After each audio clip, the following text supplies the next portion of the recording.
to the food part out there, so first, why you couldn't, you know. But now that we see that you're ready, everybody is ready for the function, right? Right? But as you know, we normally start with a little prayer. We have to invite God's presence. And so, we'll start with Miss Charlene Steer, who will invite God's presence on the function. Charlene?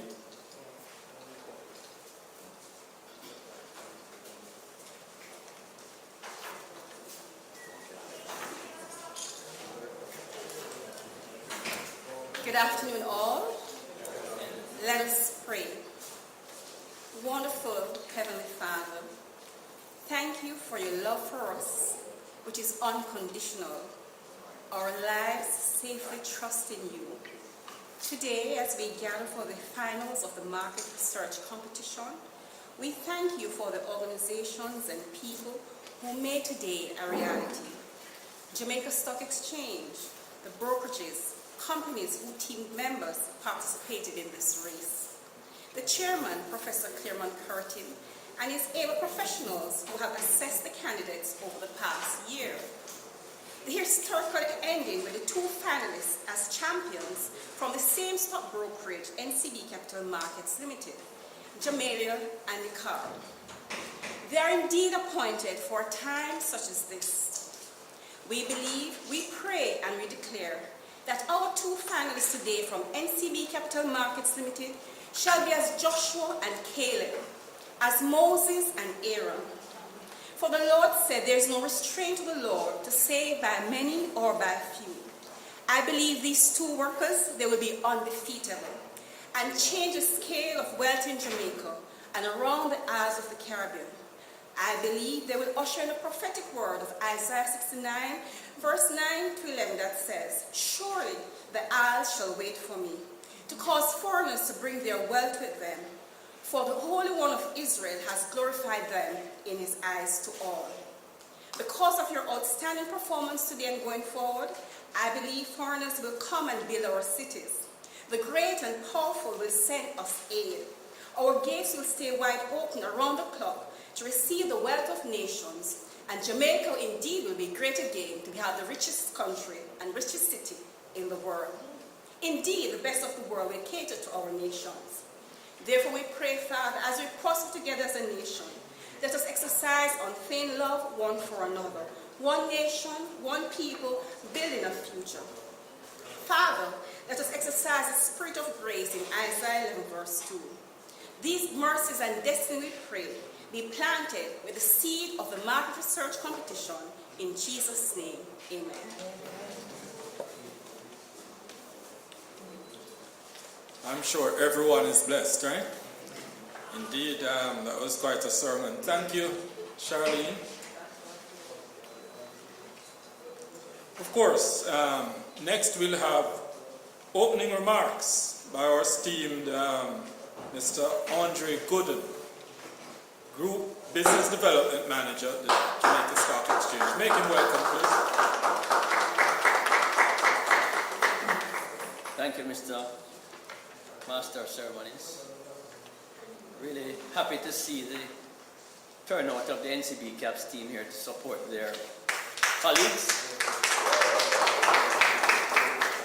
Always happy to have you guys in the house, and we're proud of the partnership with NCB Capital Markets, and happy to be here. Mr. Master of Ceremonies, Mr. Nielsen Rose, Mr. Stephen Gooden, Director, Jamaica Stock Exchange and Chief Executive Officer, NCB Capital Markets, Mr. Claremont Curtin, Chairman of the Market Research Committee, Dr. Hopton Morrison, not seen him yet, independent consultant, Mr. Lloyd Vermont, long-standing member, Mr. Laverne Clark, business editor from the Jamaica Gleaner, Mr. Lavoy Cruikshank, former intern at the Office of the Prime Minister, Ms. Denise Williams, CEO Financially Focused, our esteemed guest speaker, Ms. Simone Hudson, Assistant Vice President, Alternatives and Fund Management at NCB Caps, Ms. Anya Walker, VP, Research, Innovation, Strategy Research, Innovation and Projects. I say that at least 6 times a year and I never get it right. Ms. Jamelia Jalal Walikram, NCB Cats, esteemed candidate, Mr. Nicard Swaby, also from NCB Capital Markets, everybody else, members of the NCB Capital Markets team, all the members of the Jamaica Stock Exchange team that are in the house, members of the media, distinguished ladies and gentlemen. Good afternoon. The Jamaica Stock Exchange launched this market research competition 20 years ago, in 2002. Never imagined that it would have gotten to this stage. But as we continued our thrust for dissemination of good quality market information, it has continued to evolve and it has become a much heralded competition in the last 20 years. Formerly known as the Broker Analyst competition, that's what I remember it as, from when Steve was a broker. In this competition, the JSE invites analysts from the securities industry, from tertiary institutions, and the media to submit their analyses of selected entities as is chosen by the committee. Participants will conduct research, perform analyses, and prepare submissions on the selected company based on our required format.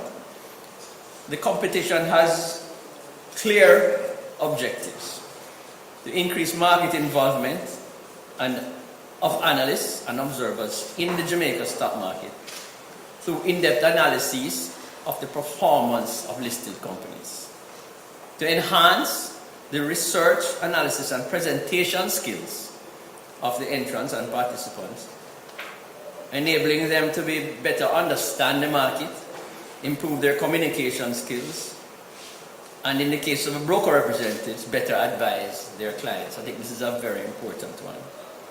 It also encourages listed companies to improve the content and the timeliness of the information provided to the shareholders and the general public, while encouraging shareholders to become more involved in the life of the companies.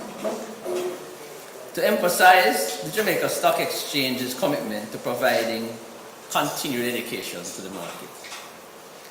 To benefit the investing public through increased exposure to market analysis, and that's another very important one, transparency. And of course, finally, to stimulate the interest and involvement of the wider public in the stock market.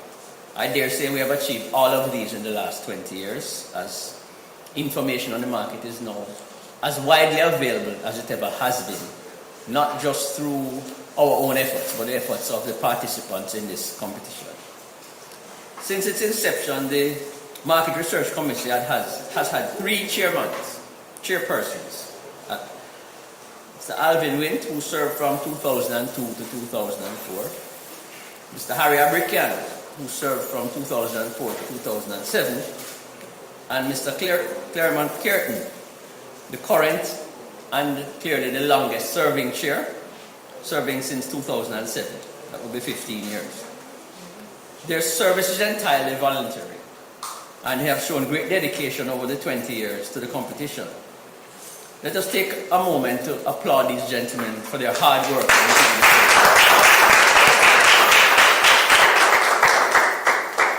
The competition really exists to assist investors to receive good quality market information. There are many competitions that have tried, have started, and have fallen away within the first 5 years. Like any other entity, any other type of business, the most difficult period is now in the first 5 years. Unfortunately, some have fallen by the wayside, but thankfully, due to the efforts of the people here and our own efforts, we have made sure that this competition, market research competition, continue to speak volumes about those who continue to serve, not only the chairman, but also the top professionals who comprise the committee members and have volunteered their time year after year after year to ensure that the competition thrives and that it is conducted at the highest standard. And I think that is the difference between this competition and others, the commitment of the participants.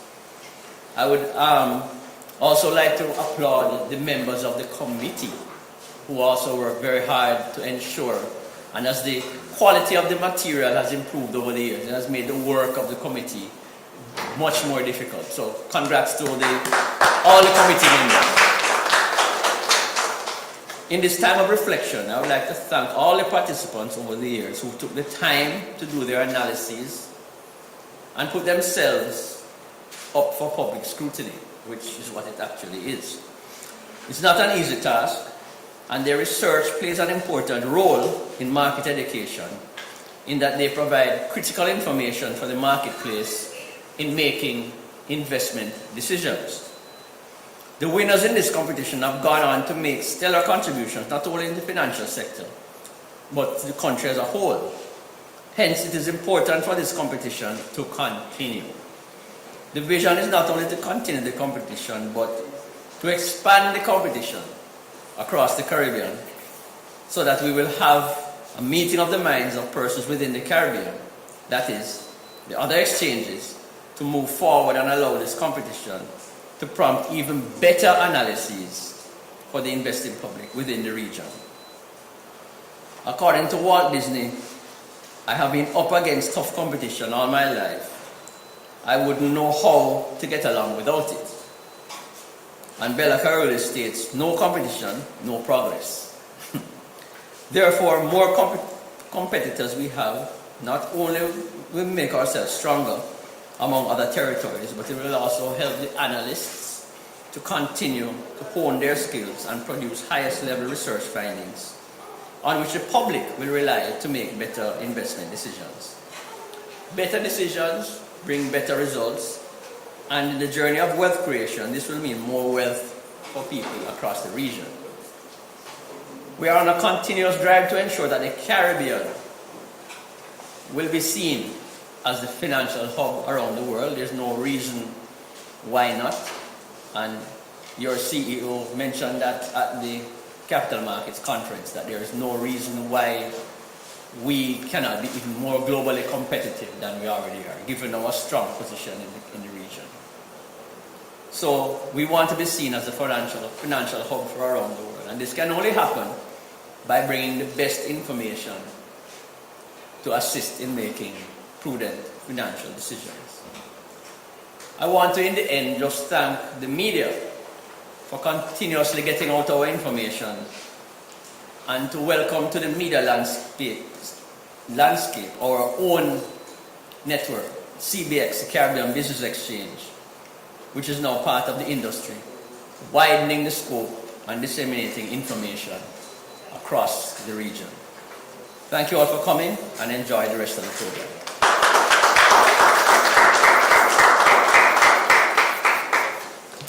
Thank you very much, Andre.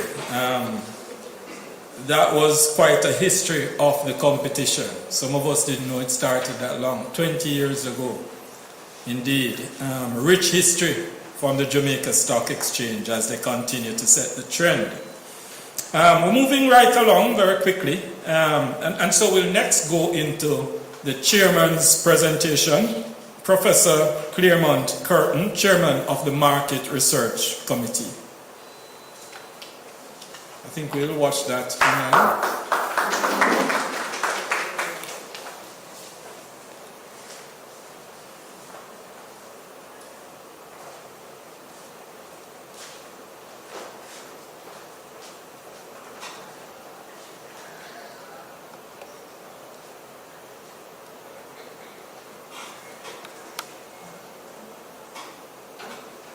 As they load it, we really ought to congratulate our two finalists and NCB Capital Markets. I mean, for bringing the two finalists of such an illustrious competition is a big thing, right, Stephen? Again. Word. No, but you must be proud. Let us give them a hand.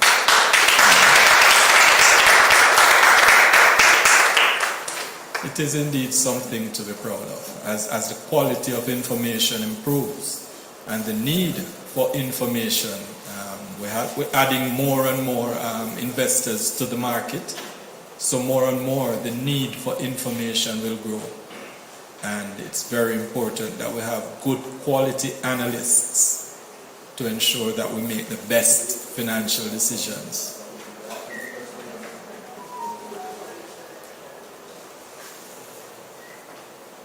Indeed, we're going into a new era.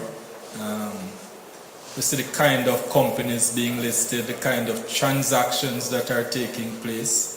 And it's the analysts that are going to help some of us to understand and demystify these transactions so that we can participate in them. Everybody like what has been happening in the markets recently, right? Everybody here is making big money, right? It's not just Stephen and Andre.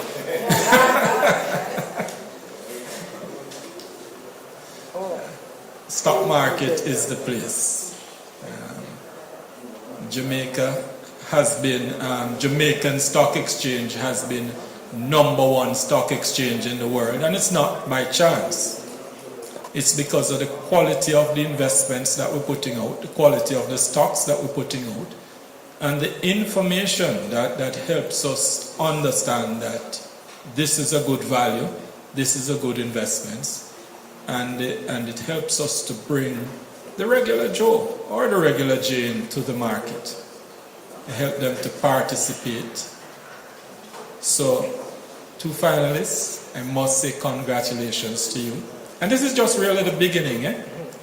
I mean, what you'll do after this, the sky's the limit. So we're now ready, the chairman. Are you hearing me? Yes. Okay. First of all protocols having been observed, I want to thank the Master of Ceremonies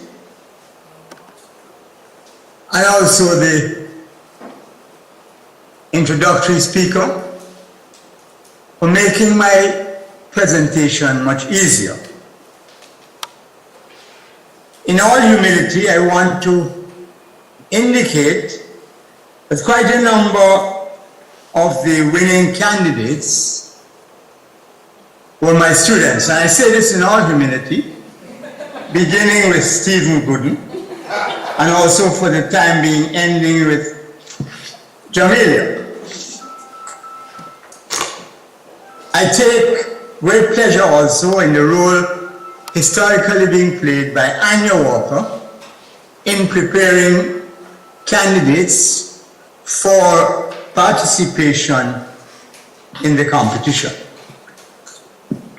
I don't want you to see this as my blowing my own trumpet, but I want you to see this as the important role that the Department of Economics and the University of the West Indies continues to play in the public domain in preparing analysts, in preparing economists who are able to make a significant contribution to the economy.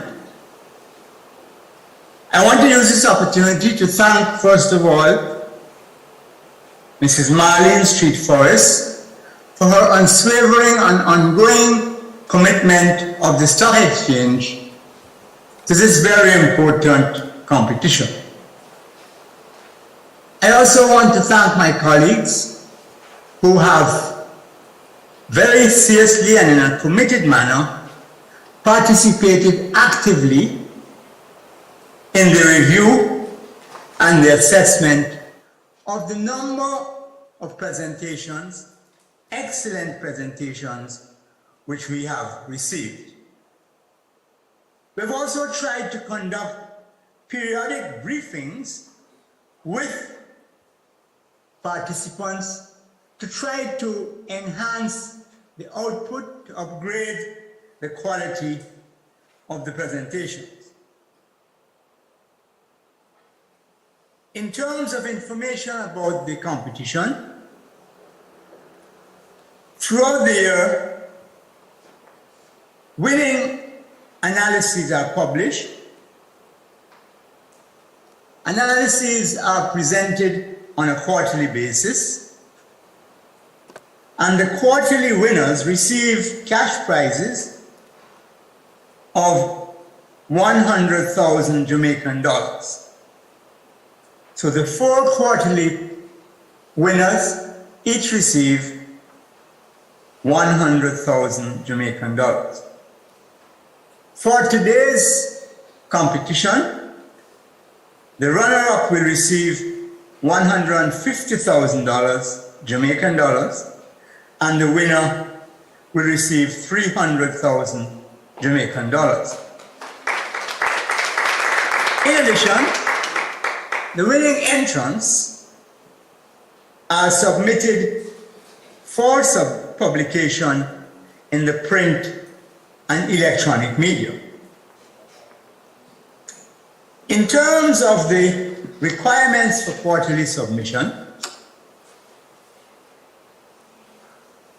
analyses must be based on companies listed on the Jamaica Stock Exchange. Our committee, our panel, selects companies or industries quarterly and publicizes for participants, for analysts, to make their presentations. We encourage participants to check the Stock Exchange website or contact the Stock Exchange Marketing Department. As has been mentioned, we have tried to broaden the competition to include not only analysts, but also persons in the broad financial services sector, as well as the media and students. And I want to indicate that the last competition, for the first time in the history, we had a tie which we were not able to ultimately decide on the winner. And one of the winners was Andre Rumble from Proven Wealth, and the other at the time was Chad Anthony Coke, a final year student from Northern Caribbean University. As has been indicated, we are seeking to broaden the scope of the competition across the region, specifically to target persons in Barbados via the Barbados Stock Exchange, Trinidad via the Trinidad Stock Exchange, Guyana, and also the Eastern Caribbean. So our objective is to ensure that we have as wide as possible regional participation in this competition. And we expect that this will enhance the performance of all the competitions across the region. And when the regional stock exchange is finally implemented, we expect that this will be a very important institution in which we are involved. I want finally to say some of the foci of the analysis which we request, which we demand, are as follows. We ask analysts to focus on the company's financial performance and its related strengths. Secondly, we ask for a presentation in the analysis on the levels of investors' interest based on overall market activity. Thirdly, we require the analysts to reflect and inform us on changes in the company's share price, dividend history, dividend policy, issues related to bonus, and other issues which the analyst considers to be important.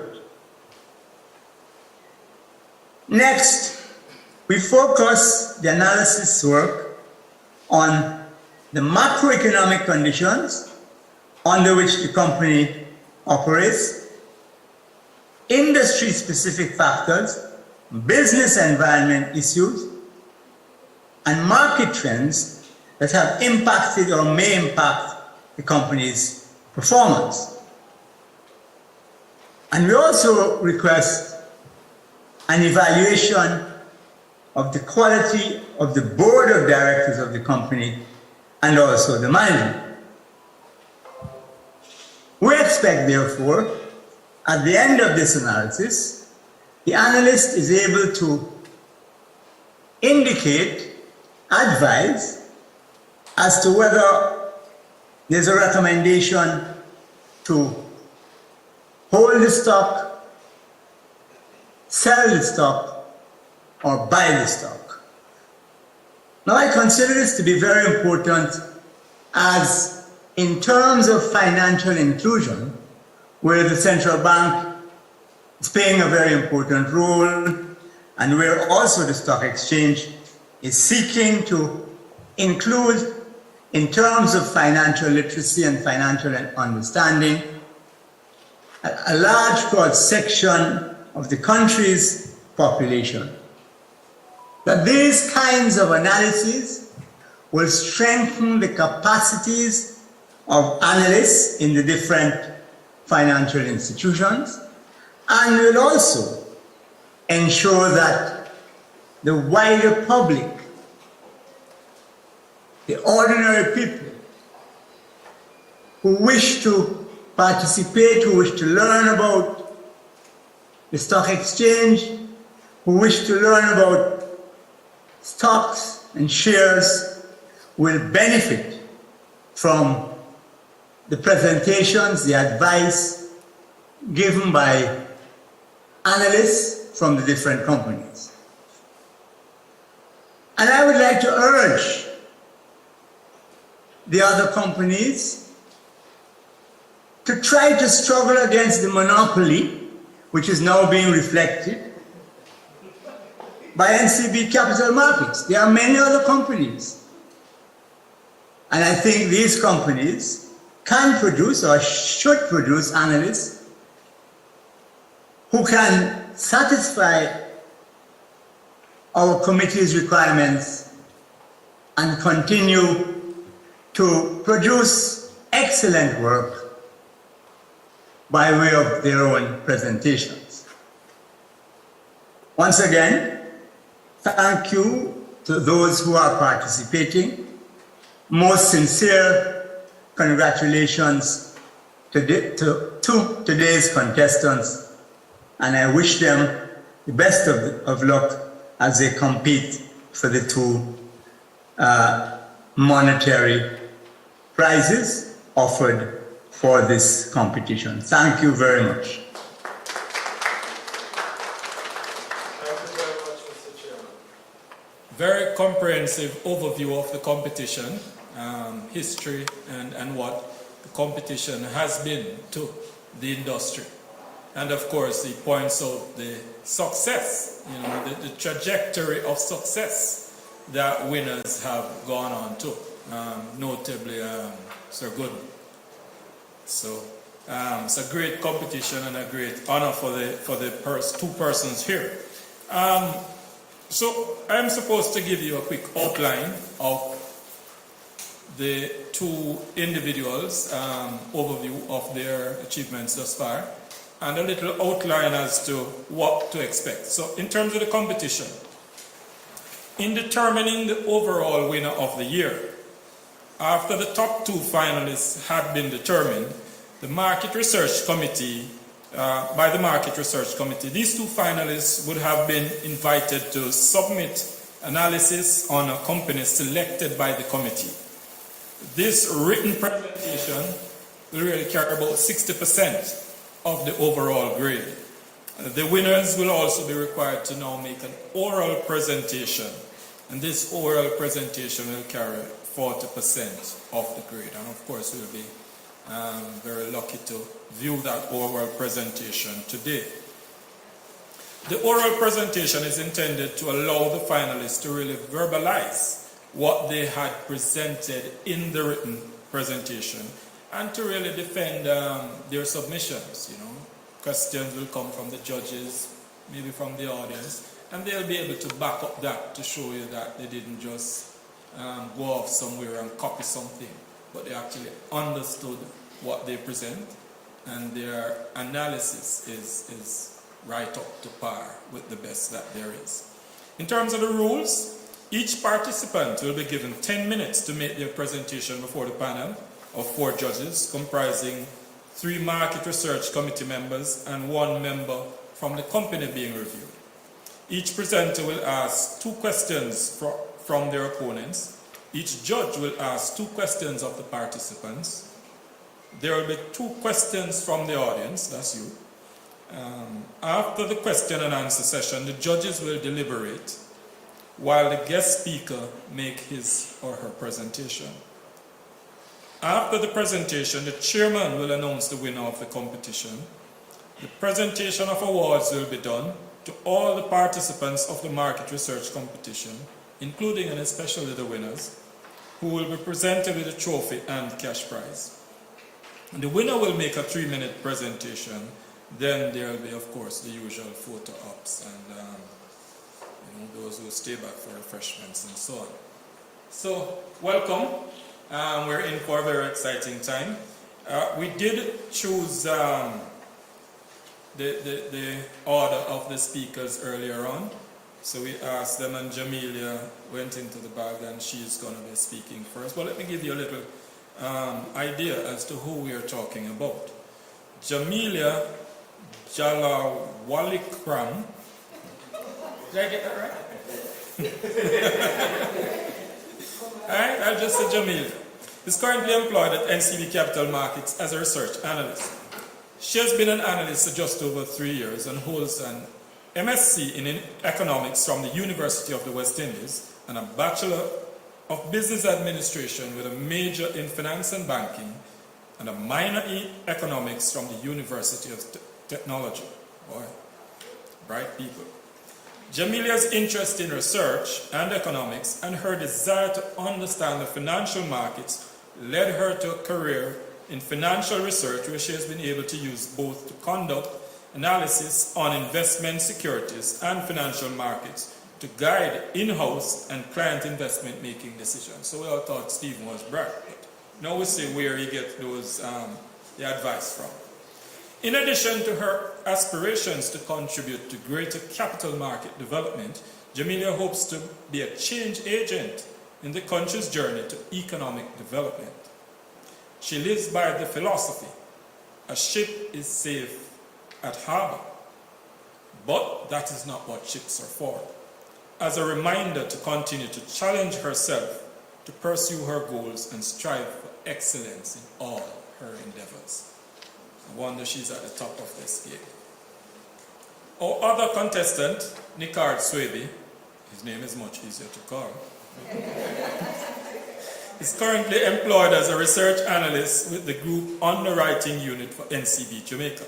Prior to that, he was with NCB Capital Markets as a junior research analyst and has been an analyst for almost 2 years.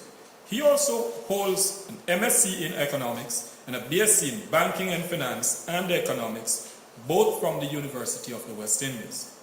Nikard's deep love for mathematics, must not be a Jamaican, and accounting led him to financial research, where he has been able to combine both disciplines to perform investigative analysis and analyze financial market trends to aid with investment decisions.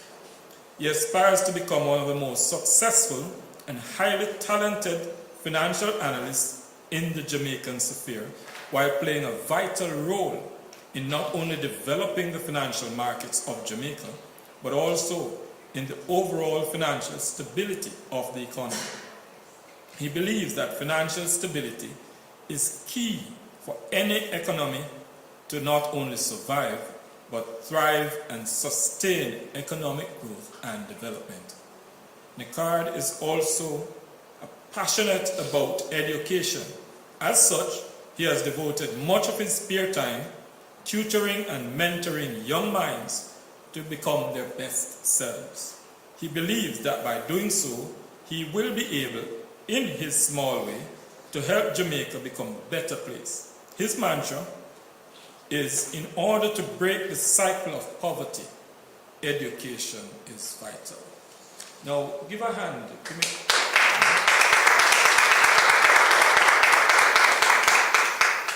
I must say, I am impressed when you look at the bio profile for these two youngsters. It indeed says that something is right about Jamaica, even amongst everything else that is happening. So give them another round of applause.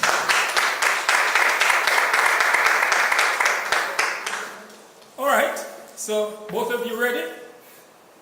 Because we are at the time that we all came here for it. To hear from you. So get yourselves ready. We're going straight into the presentations. And of course, as I said earlier on, Jamelia had chosen, so she had won the toss, and she's decided to come to the wicket first. And so we're going to have the presentation from Jamelia.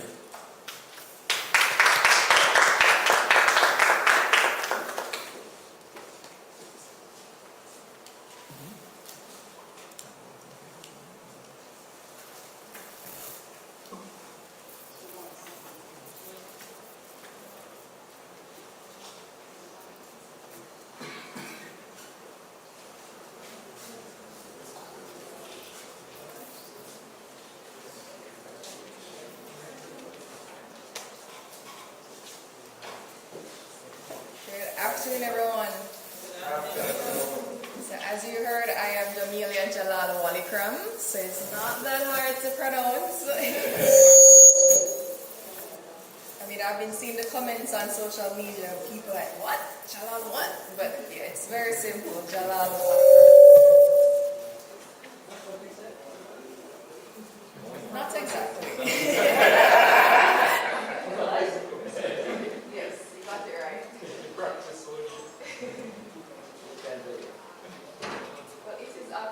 To be in the final, I must thank the research judges for selecting me to be a part of the finals, first of all. So thanks to Jamaica Stock Exchange as well for putting on this competition.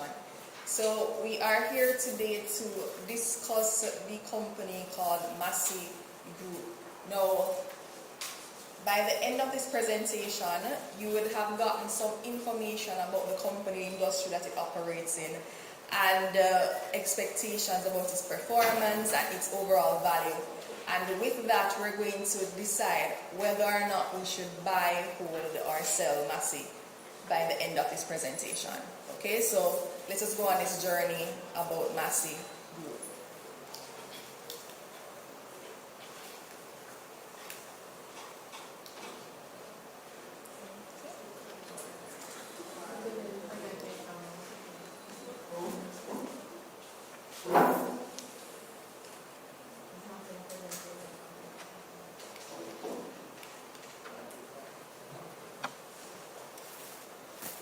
So, Massey is an investment holding company, and it has been in operation since 1923.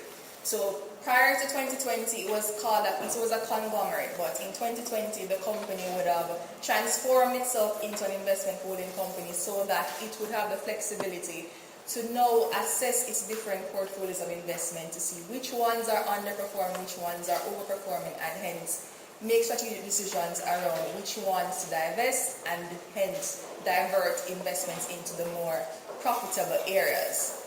So Massey operates in 4 different business segments. As you can see, integrated retail.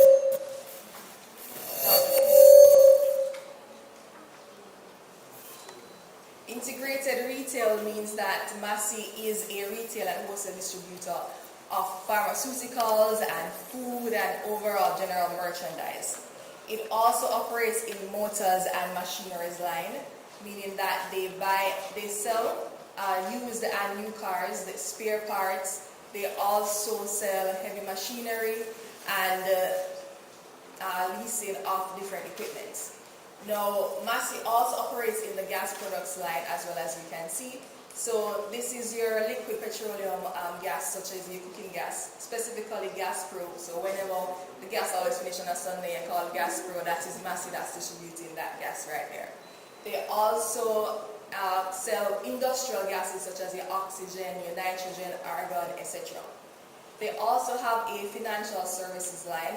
This is largely remittances that they participate in terms of allowing for persons in the diaspora to get their remittances from abroad, as well as within financial services, they accept deposit for fixed terms, and they're also in the credit installment offering as well. So as you can see, the overall contribution of the different segments is largely integrated retail. That would be the largest, as you can see, as at the end of their financial year for 2021, 63% of their revenues would have come from integrated retail, followed by your motors and machines, and then gas products. As you can see, and then you have strategic and other and financial services. So you see one here called strategic and other. So as I would have mentioned, Massey would have transformed itself into an investment holding company, and it is taking a strategic direction to divest those areas that are not very productive, those areas that are not giving the returns that is equal to their overall cost of capital. And so one of those areas that would have been divested in 2021 would have been the strategic and other areas. So that is why you see it in the graph, but it's not currently a part of the main four business segments.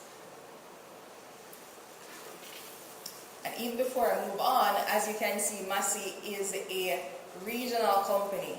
It operates in over 15 countries in both Latin America and the Caribbean. So there's diversification across business lines as well as across territories, which reduces their exposure to risk and concentration.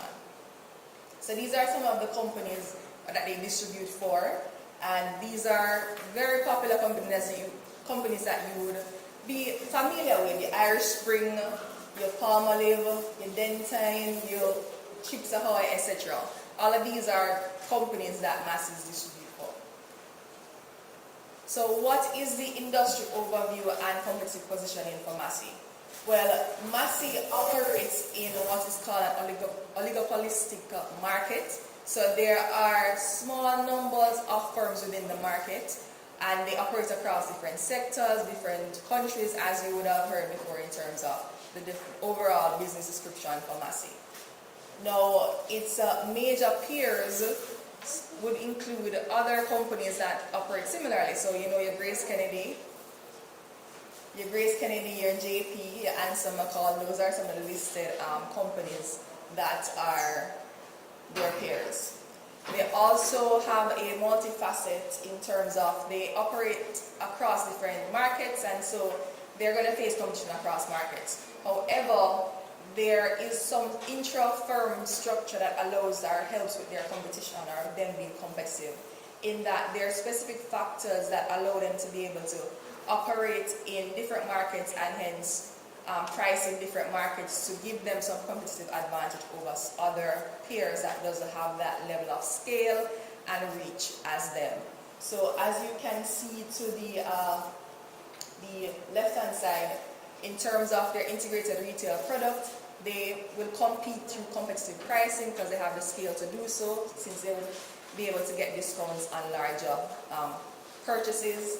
They compete by finding niche segments, so being able to get those lower pricing in terms of what they're buying, they can pass on the lower prices to certain segments of the market.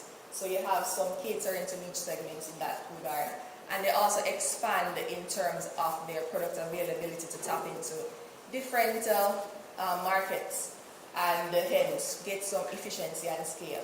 Similarly, with their other units or other business segments, you see the different areas in terms of how they would compete. So through innovation, new product introduction and improved service delivery to ensure that they are improving efficiency and attracting clients.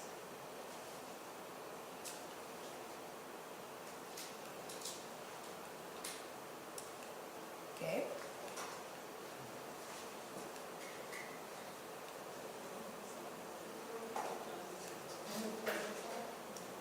Alright, so some of the industry trends that will be impacting the different segments that the company operates in. So I will just go through this in brief summary. So the integrated retail segment will be impacted by, that we're in an e-commerce driven society right now where people want convenience. So massive during COVID, they would have implemented a web-based platform to allow for grocery shopping online. So that would have been them tapping into this industry trend. There's also currently us being in an inflation environment, high inflation environment because of higher commodity prices, and so that is being passed on to customers, which would impact spending within this environment. So that's something that they have to contend with. And in terms of the overall impact on their bottom line, it depends on how much of that cost that they're passing on to the consumers. Gas products, we have a reopening of economies, especially with tourism sectors being up and running. Then there's going to be greater demand for LPG.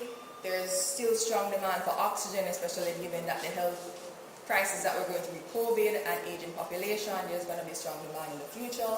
There's a food crisis currently, and there's a push from Guyana especially to tap into improving food security, and so there's going to be increased need for like heavy machinery to aid in agricultural sector.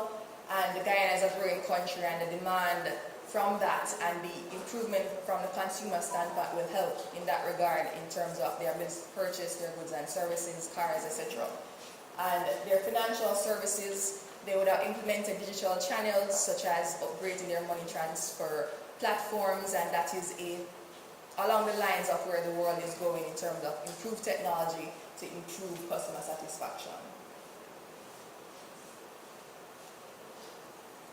So corporate governance, the Massey Group, they are in terms of best practices, they are meeting best practices as it relates to corporate governance. And corporate governance is important in terms of they are the members, the board of directors forms the overall frame that will guide the strategic direction of the company, and they have the skills required to do so, which has helped with their financial performance thus far in their history of performance. And that will help them in the future in terms of driving growth forward. So as you can see, they have more non-executive directors than executive, which is why there is that level of them meeting best practices, because there's more transparency by having their non-executive directors and greater confidence from the stakeholders. So in terms of their corporate strategy, Massey is ensuring their future. And they're doing so by continuing to expand their regional footprint, both organically and inorganically, increasing exports in terms of LPG. They are tapping into new market. They have tapped into Colombia in recent years, and that would have allowed them to know Colombia is contributing 16% of overall revenues. So they are looking for new markets to continuously enter to drive their growth. They're also growing their top and bottom line through the measures I would have mentioned before, as well as improving overall operating efficiency. So they are implementing technology and automated processes to help with improving cost efficiency and to just grow their bottom line in general and drive investor growth and value. And the world is going towards environment, social, and governance values, because that improves investor confidence.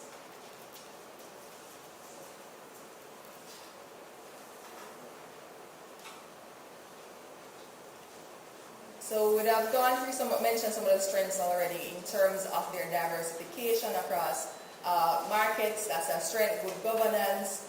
They have weakness in terms of foreign exchange risk, because they operate across different currencies or countries, so different currencies are being earned, but they're reported in Trinidad in terms of Trinidad dollars. And opportunities in the environment from recovery, The current GCT exemption provides opportunity for motors and machineries business line, especially for them to enter Jamaica to benefit from that. And they are spread from supply chain challenges, high inflation, etc. In terms of your financial performance, so I'm guessing the stop sign, but let me just wrap up. So in terms of their financial performance, Massey would have seen a 15% growth in terms of their net profit between 29 and 21, which is a reflection of their stable growth over the years, supported by their expansion into different territories and then optimizing in terms of reducing their non-core portfolio. And year to date, they're actually performing above pre-pandemic numbers, both in terms of revenues and profitability. Overall, in assessing the company, I would have used a discounted cash flow, different methods to assess the value. And in using those methods, I would have arrived at a fair value estimate, which is reflective of the stock having value relative to where it's trading now. So overall, the stock is offering a 50.6% upside, and when you add that to the dividend yield, which is 3.9%, which is above their peers of GK and JP, then overall the return is 19.5%. And so that shows that there's attractiveness for you to gain from investing in Massey. And overall, it is a blue chip company. It has stable dividends, and especially in this environment where there's high inflation, that is going to be useful in terms of reducing the impact of inflation on your consumption. And it's currently undervalued, so there is value in you right now in the market to get that gain when the market starts to recover and the price starts to recover. Thank you.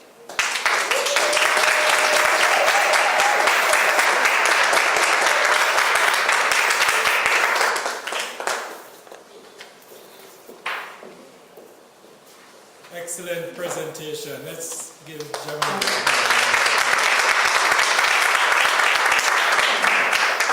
She certainly has done a lot of work to bring it all together. All right, so we're moving straight into, we'll take the questions afterwards. We're going to move into the second presentation. You ready, sir? Let's give him a round of applause.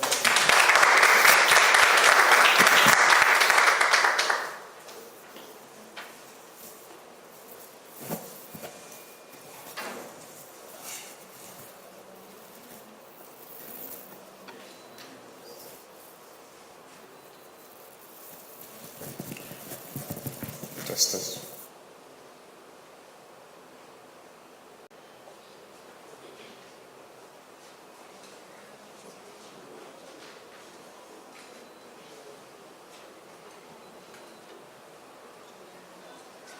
Good afternoon, I guess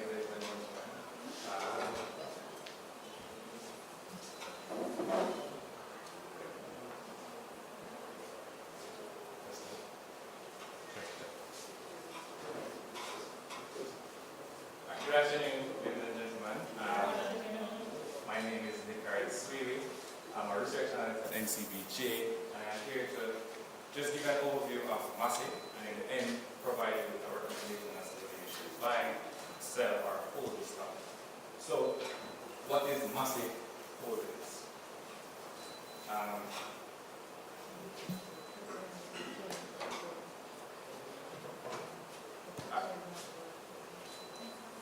So for me to really give you so in order for you to understand Massey, I decided to take you through Massey then versus Massey now. Prior to 2018, Massey operated as a conglomerate structure under several market segments, moving from communications, energy, services, etc. However, in 2018, the company realized that over 48% of its asset was below the average weighted cost of capital. So the return was below, the return on those, on 48% of its asset were below its weighted average cost of capital. And as such, Massey decided to do a massive restructuring. And to that end, it's changed from a conglomerate structure to that of a investment portfolio. And the investment holding company now focused on 3 major segments. So what it did, it divested its non-core portfolios and focused on the ones that were bringing the greatest threats. So these include integrated sales, which accounts for wholesale, retail, and pharmaceuticals. The gas products, we all know where it produces oxygen, nitrogen, etc. And in light of COVID, there was great demand for those. It also operates in motors and machines, where it sells both new and used vehicles, as well as other equipments. It has 1% revenue in financial services, and here we're displaying real estate, which pretty much holds the remainder of the assets that are on your left-hand side, which are pretty much being divested to reinvest into the core businesses. Now, to give you a pictorial view of Massey Holdings, in terms of the revenue, year to date, integrated retail would have accounted for 61% of Massey's revenue, followed by motors and machines with 25%, and then gas products. Again, these are the major revenues. As you can see, Massey is a diversified company by the look of what you're seeing on the screen, wherein it's operating in a lot of industries. However, Massey is also diversified in terms of its geographical location, in that it operates in over 15 countries, mainly in Trinidad and Tobago, Barbados, and the clicker. It operates in Trinidad and Tobago, Barbados, Colombia, just to name a few. Trinidad and Tobago would have represent 39% of revenue, followed by Barbados with 16%, and recently Colombia now contributes 14% of revenue. Well, in terms of the company's corporate strategy, right? So as I said earlier, the company has undergone a major restructuring, and it's still in that restructuring phase, and it has been doing that through 4 main corporate strategies: assuring the future, and they're doing this by diversifying, as I said, its core business assets. It's growing the group through expansion, both organically and inorganically, where it is buying, where it is focusing on mergers and acquisition, among others. We've seen last year where the company was cross-listed on the Jamaica Stock Exchange, hence why we're here, and this provides greater liquidity for the company to raise funds, especially given that it is located in Trinidad and Tobago, where we see there's foreign exchange issue there, and also to create shareholders as well. In looking at the governance structure, they have a 13-member board, 9 of whom are independent members, which are in keeping with best practices, has 2 subcommittees and senior membership. Speaking of governance, by them turning into a portfolio industry, what Massey did was it created some level of autonomy to each of the 3 major segments, where those segments each has a board of directors that would help to drive growth in each of the segments. So quickly, just looking on the economic overview, as I said, Massey operates in a diversified company in over 15 countries. So just to give you an idea of what we expect, the Caribbean economy is expected to grow by 3%, and this is down from the 2.5 that was previously highlighted by IMF, and this is against the backdrop of better economic recovery. We're on the screen here seeing the major countries in which Guyana would have operated. We see Trinidad and Tobago expecting growth of 5.5%, Jamaica 2.5%, Barbados 11.2%, and just to highlight Guyana, we expect Guyana over the medium term to continue to have above average growth, and this creates a lot of potential for Massey, especially in its gas products, as Guyana has recently discovered oil. Moving into the financials of the company, just to give you an understanding of how Massey has been operated. as I said earlier, it was a conglomerate structure, and so it has been changing over to an investment structure. We've seen where its top line growth has grown at negative 1% in terms of the 5-year CAGR. And what that is saying is that what we're seeing is that Massey's revenue has been reducing since 2018, and this is in line with the fact that the company has been restructuring, and so it has been divesting those non-core assets which cater for that.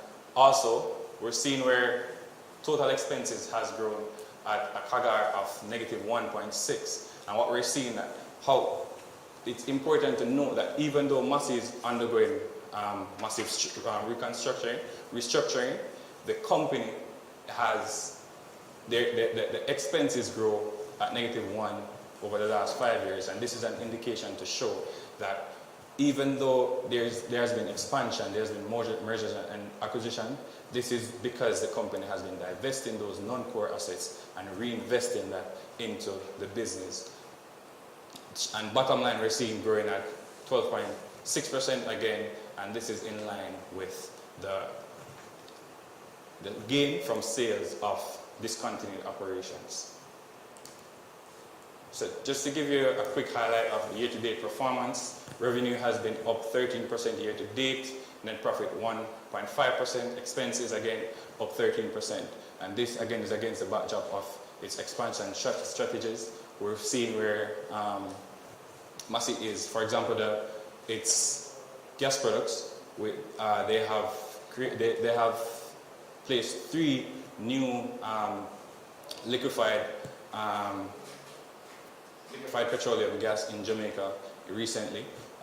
They're investing in Guyana in terms of their air separation unit, which should bode well for the company's both top line and bottom line, amongst other investment strategies that they have in place. Here is just a pictorial view to show you growth year to date. Integrated has been up 8.3%, gas products 29%, motors and machine has been up 18% year to date, and all of these is because of growth in the different segments. In terms of the company's liquidity and solvency, liquidity is adequate. Showing based on the graph, we've seen where both quick and current ratio have been up over one times, which is an indication that the company has adequate cash flow to cover its short-term obligation. And in terms of its solvency, the company's debt value has been going down, and currently it's at 25.6%, which shows that the company is highly asset-based. Now, given that, we decided to, so here's just a quick outlook on the company. We expect continued expansion strategy. Output, of course, is based on the economic recovery and the performance of the economy, especially in the high interest rate, high inflation rate environment. We're seeing where Massey is going more digital, especially in its integrated company, as well as its financial sector. Now, year to date, the stock performance has fallen. We've seen a 52-week range of 74 to and as high as 160. When we checked since the stock price was split on March 11th, the stock has fallen by 33%. And when comparing that to March 14 around when the price would have been normalized in terms of price discovery, we're seeing an 18.4 fall off in Massey's stock. And as you know, investors are risk averse by nature, and because of the higher interest rate environment that we're seeing, what is happening is that persons are moving towards a safer investment such as bonds and CDs, as we've seen that those interest rates have been increasing. In terms of modeling, a valuation model for the stock, I've decided to use a residual income valuation model on the basis that, one, Massey's has been doing massive reconstruction, and as such, it would be hard to really value the company in terms of like a terminal value. And what the residual income valuation does, it allows you to the residual income valuation model allows you to use the book value, and again, Massey is highly asset-based, and as such, this model was suitable. From the valuation model, we got a price of $99.19, and when we add that to its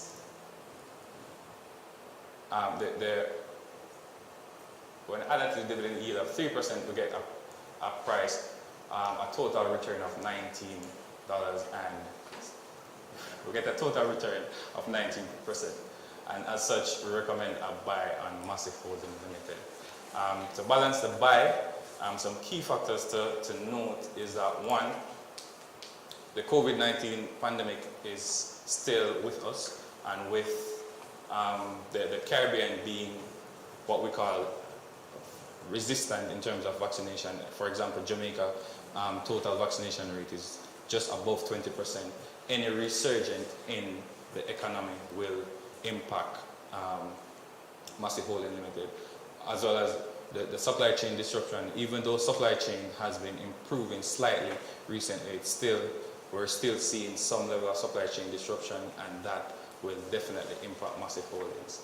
In terms of exchange rate, interest rate, and inflation, we all know what's going on there. The high inflation rate, not just locally, but on an international scale, where we're seeing, even for example, US, Canada, UK are all seeing high inflation. So this is a global issue that is impacting Massey Holdings. And so these are some risk factors to consider on the stock. But regardless, the company is a solid one with, as Jamila would have said, it's a blue chip company with strong fundamentals, with strong growth potential, and as such, we do recommend a buy on this stock. Thank you.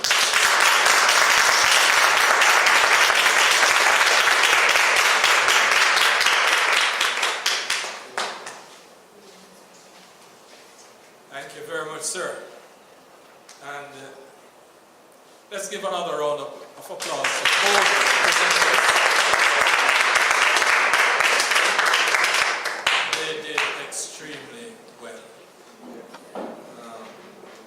Stephen, should buy. All right, so we're going into the question and answer, and how we're going to do it. So first up, as you heard earlier, we'll allow the presenters to question each other, and then we'll go to the judges, and then of course we'll take the questions from the audience. So at this point, we're going to go straight into it. We're going to allow Ricardo to come and ask his questions.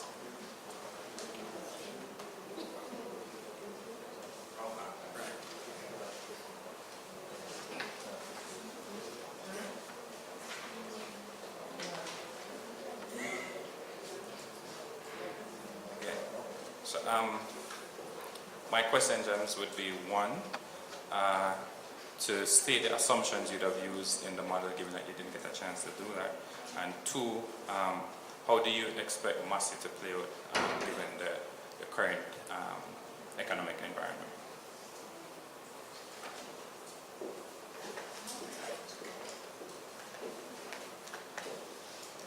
Thanks, Nick.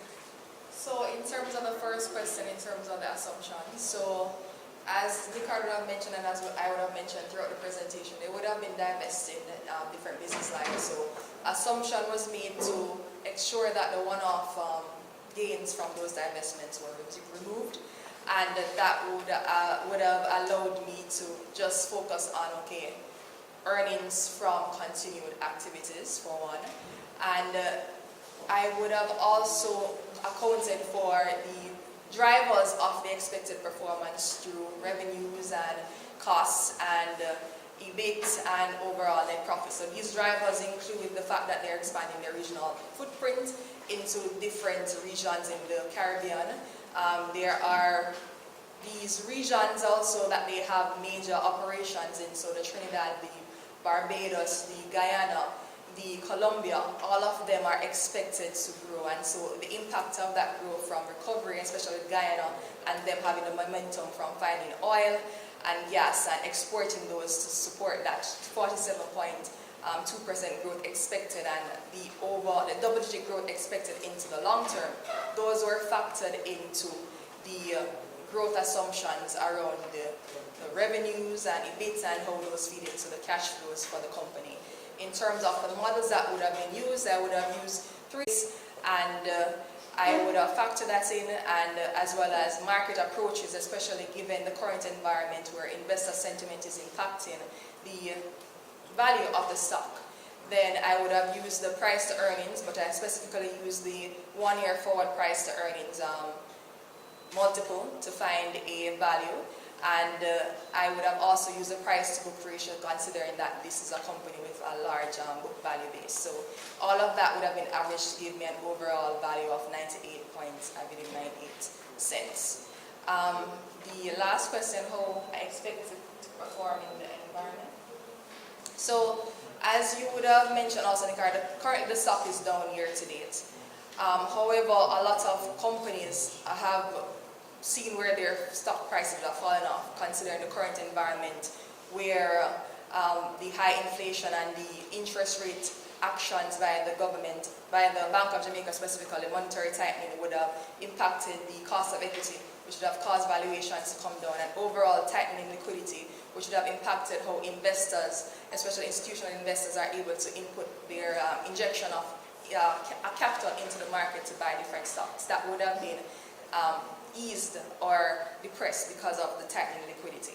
So those factors are impacting the stock prices, and I would expect that the fact that inflation is still elevated globally, central banks are still tightening, Fed is expected to tighten, that will also feed into how our cost of equity in terms of overall return is impacted from the Fed tightening, and how overall investments, fixed income investments, are attractive relative to these stocks. Then those will factor into investors' decision as to what they'll purchase, especially as they try to ensure that they are able to contend with this inflation environment and high interest rate environment. So those factors will continue to impact the stock market in general. And so I do expect that the price will be below the fair value, likely for the remainder of the year, but once the major fears around recession and the inflation starts to come down and interest rates have basically tapered off in terms of the hikes, then I do expect that the value will be seen in the company, because it is a strong company, and the fact that expected growth is still there in terms of revenue growth is expected for into the future, those impact will have fundamental reaction from consumers in terms of investors. So they will react to the strong performance of Massey in spite of all of that. So it is currently undervalued, it's a value stock, so it's the right time to invest, and so get in now to gain the benefits from it, increase in our recovery.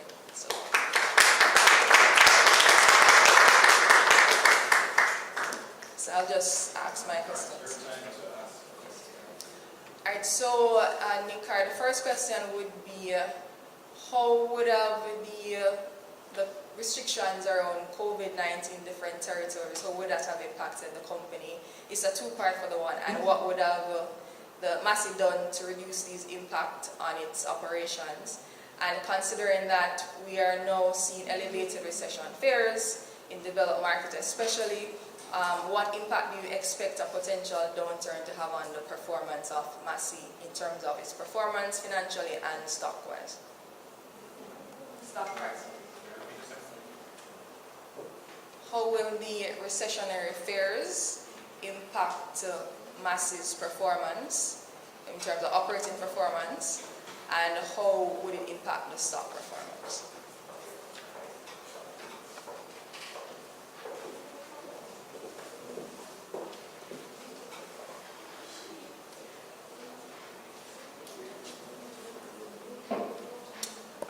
Thank you, James. So in answering the second question first, in terms of how will the recession impact Massey, so Massey, as I said, would have been a diversified company in over 15 countries within the Latin American Caribbean region, looking to diversify, they're looking to expand. Key to note is that, for example, Massey's gas products, produces oxygen, nitrogen, and all of these are what we call essential for healthcare, for example. And so in the event, even though we're seeing a recession, etc., because Massey's production is one of what we call necessity items, we expect it to play out fairly in terms of its revenue growth. The second question, restrictions. COVID-19 impacted everyone, including Massey. Well, I wouldn't have the slides up, but for example, Massey's financial segments would have been down over 500% or something like that because of the impact of COVID. You have less persons sending out remittances during those times. So the COVID-19 definitely did have some major impact on Massey. But the good thing about Massey, as I said, it's diversified. So given that even though there was a fall off in, for example, its financial sector, when you look on the gas product sector, integrated retail, we've seen growth there. Why? Because Massey produce goods, sell goods, wholesale retail for what we call necessity items, and so these were needed when it comes down to its gas products. Again, it produces oxygen, nitrogen that hospitals needed, and so these help to combat or offset the fall off in the other segments. And so overall, because of the diversification, Massey managed to come out of the COVID session, I would say, floating.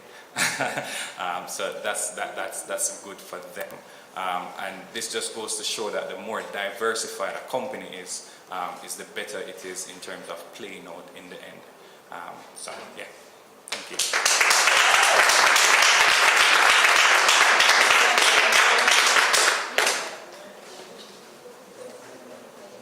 Can I tell you something? I'm not asking these guys any question. They might embarrass you. You notice how they just flow? I don't know. You have written down some bits in the glasses, right?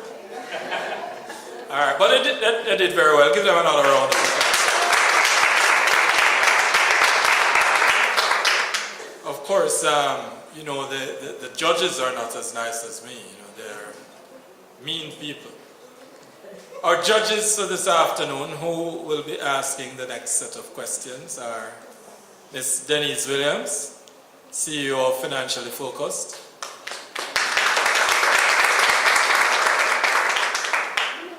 Mr. Kevin Powell, CEO of the Jamaica Stock Exchange e-Campus.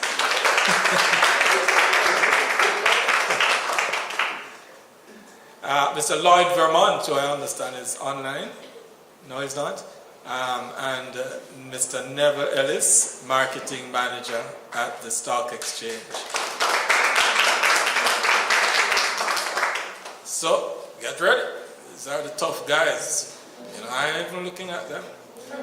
So they will ask the next set of questions. We're ready, judges? Afternoon, everyone, and good presentations, both of you. My first question goes to Jamila. You mentioned ESG as a part of the strategy being employed by Massey at this time.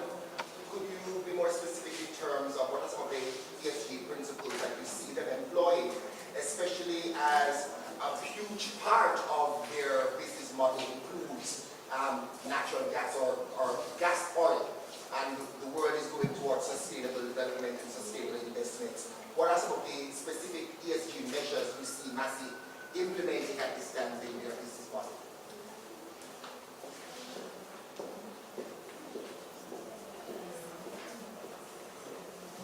Okay, thank you for the question.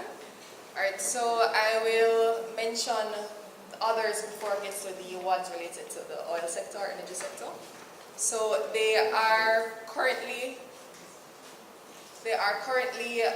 reducing the use of plastic, for example, and you know, plastic is a huge pollutant in terms of the environment. So there are strategies around reducing the use of plastic.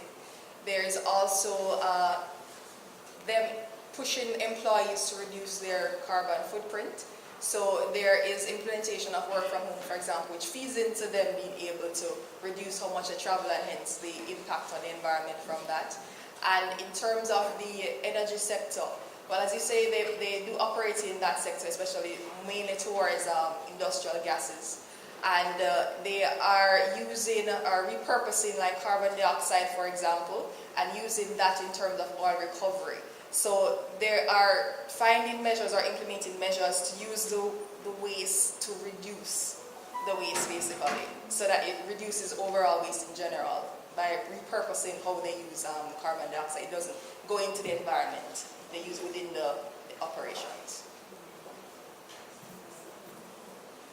Nevertheless, a follow-up question to that. Seeing that Massey is getting most of their revenue from that sector, and with the Most of these are integrated. the second, third, Second. and with the drive to go green, how will that impact Massey? Will that allow them to be sustainable? Because the movement is away from that sector. Well, the movement is away from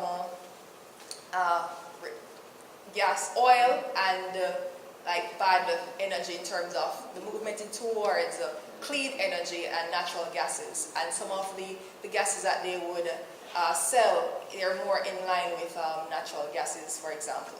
But in terms of the fact that they have made ESG as a principle or one of their core strategy is their commitment to, in spite of them being in industry or the oil sector, energy sector, they're putting in measures to ensure that their contribution to overall pollution is limited in terms of that sector. So the fact that they're giving it strategic focus is evidence that they are committed to reducing the overall impact. So I do not believe that their involvement in that sector will trump the world's movement towards cleaner energy, because they're putting in measures to ensure that their waste is limited and that they are not contributing negatively to the overall environment in terms of waste from the sector, but they're trying to reduce it generally.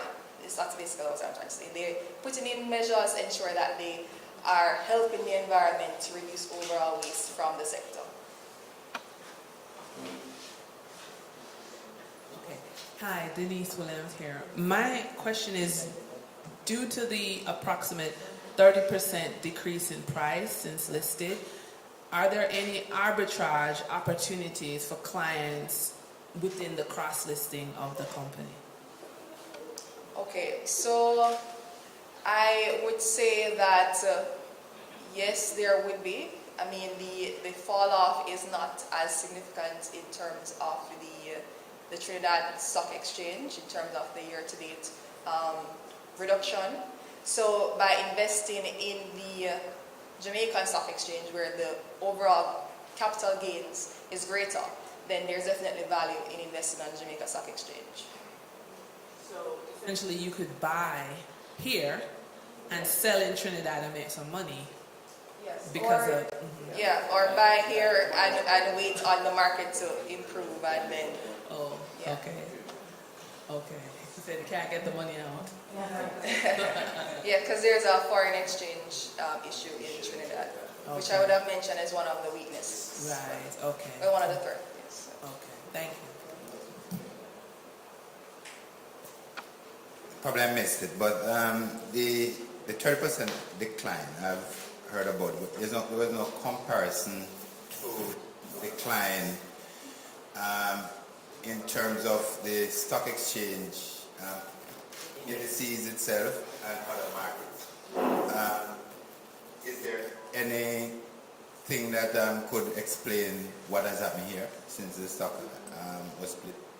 Well, the same thing that's impacting other stocks in the market, which is the general inflation, high interest rate environment, which is making investors or overall stocks having a lower value, because of the higher cost of equity. So that's causing the valuations to fall, one. Plus, there's greater attractiveness of some of the short-term instruments that are yielding, like high interest rate for a short-term instrument, like a CD of 5 or more percent. That's a short-term instrument with less risk. So investors are gravitating towards those instruments in this type of environment, and then once they would have seen the benefits from investing in those shorter-term instruments, they can always liquidate and then get back into the environment once the fears have reduced or the overall adverse sentiments of the client. So there's that, as well as just not enough liquidity on the market to support investments in main market stocks that are, yes, they're undervalued, but people look at them as being higher priced. But yes, you can look at the absolute value. It does have relative value when you look at the fair value of it. But there are some investors that look at the overall currently $85 relative to a $1, where they'll look towards investing in probably a $1 stock, especially with the new IPOs on the market. People are liquidating, participating in those, especially with the high appreciation that's seen usually largely right after listing. So they're trying to capture those gains as well. So there are other things happening in the market that's impacting Massey, but not just Massey, a lot of other companies. So relative to the stock market though, the main market is down, the combined index is down. The only index that's really appreciated year to date is the junior market, which is impacted by what I would have said in terms of the new IPOs from the junior market, as well as them being growth stocks. So they have currently they are performing better with the tax incentives they're getting and reinvestment into expansion. So those things are impacted. Just one more question. I may have missed it. The opportunities that Massey, they're pursuing in Guyana and the Southern Americas, is it retail or is it job creation through manufacturing? In terms of, could you clarify exactly? There's they're distributing only, No, or so are they manufacturing? I mean, are they creating jobs in the communities that they go, or is it just they're extracting? Okay, so it would be a mixture. They're creating jobs because they're setting up different outlets within the market. So they have both the motors and machines as well as their gas products, and they have retail stores within the Guyanese and other South American markets. So those establishments are hiring people with the gas to extract in terms of the air purifying separation unit, the gas separation unit that they would have invested in down there, then that is providing jobs because people would have to be a part of that manufacturing process, even though you have machines there doing it. So there's that. People would have to be selling the cars. People would have to be doing the distribution within the local markets there. They would have, and outside of not just from a job perspective, how they would have been impacting the environment or the social atmosphere within those communities, is that they would have found niche markets, especially within this environment, where they would have invested in a price-low supermarkets and their massive mini marts, where they would have been passing on the discounts that they could get from their large purchases as big distributors that have large customer base, and those discounts that they would get, so they're passing that on to the niche markets where the lower end users, discount stores basically, so they can pass it on to them as a lower price. So they're benefiting this environment where consumption would be falling off to an extent because of inflation being high.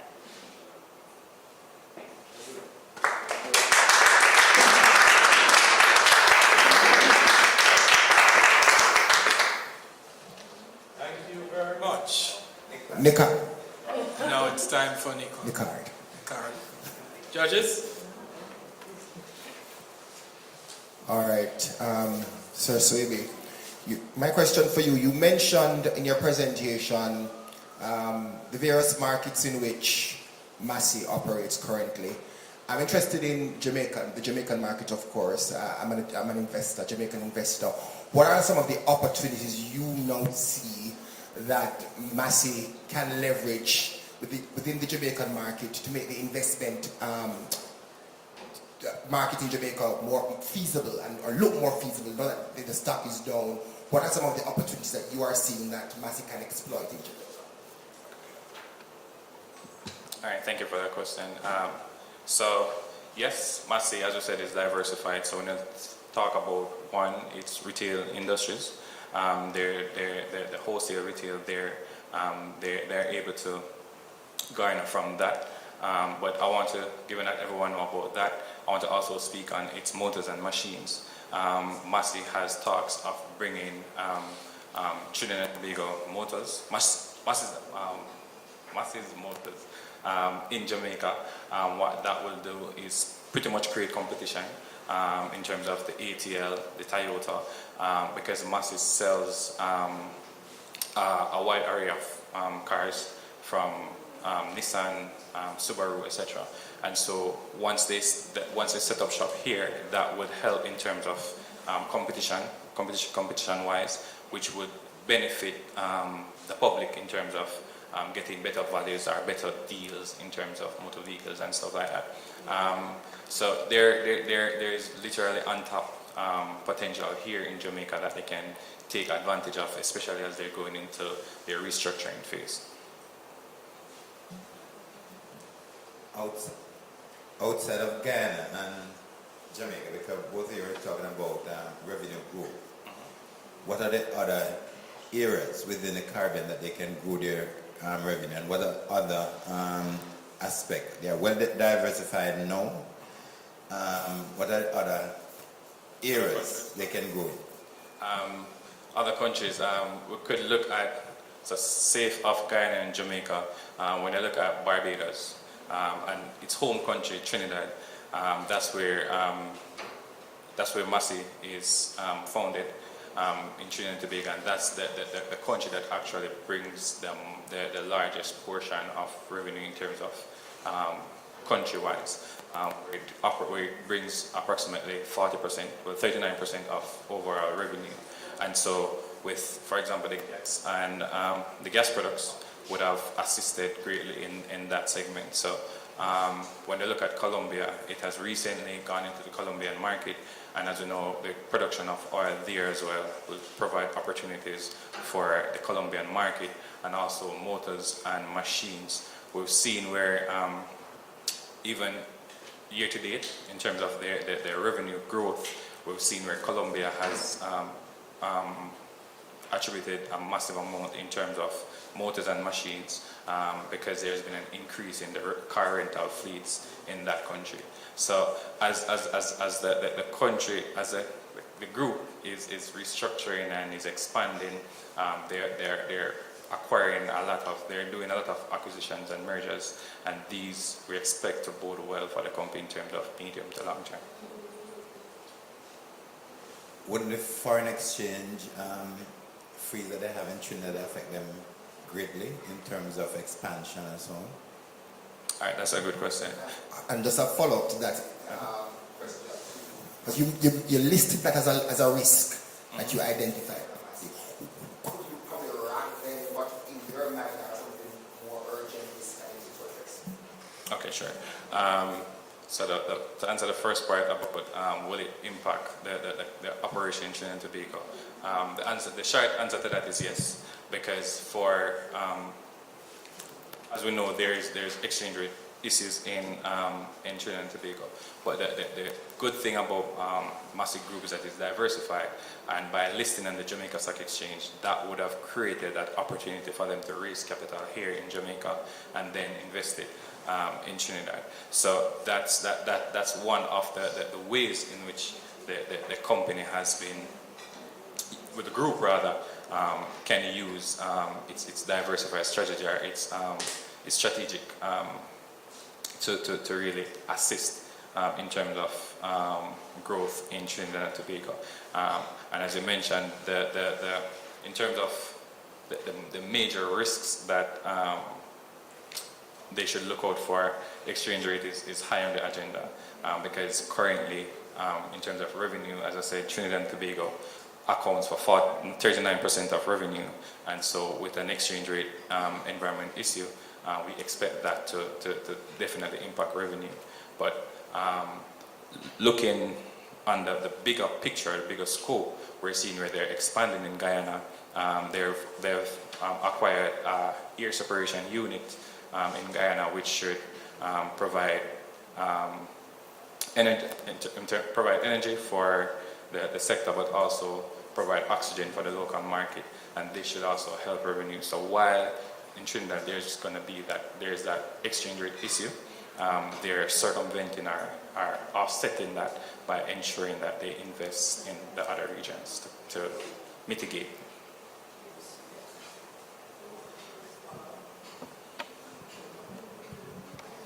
My last question would be in ESG. I didn't remember hearing you speaking about that, but I remember hearing Jamila speak about it. Do you think that is important for investors to really consider in terms of when they're looking at Massey as a stock to buy? So my short answer is yes. I did put a buy on Massey.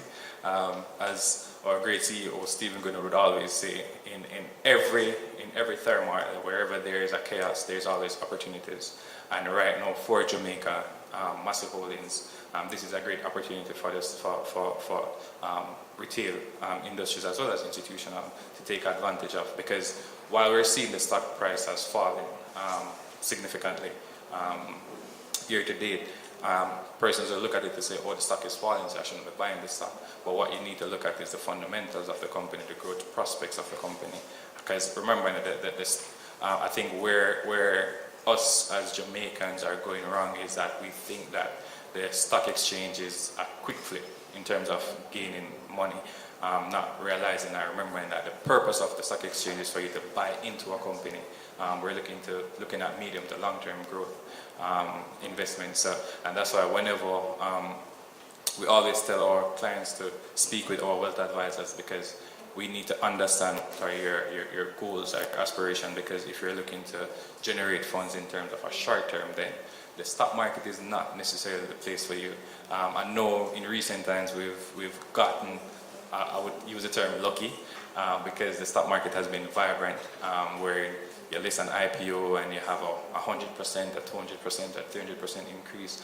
But if we should look on the stock exchange overall, for example, the main market, this is not necessarily the trend. And so it's important to highlight that. And so yes, Massey is a buy, and in the price our forward price would be a 1-year projection. So in the next year and onwards, we expect Massey to improve. So the company itself is strong, it's growing, it has been doing a massive reconstructing, and so we expect the price to increase as it started to see benefits from those synergies. Okay, I wanted to ask you about, well, Massey would be considered a large cap stock on our market, right?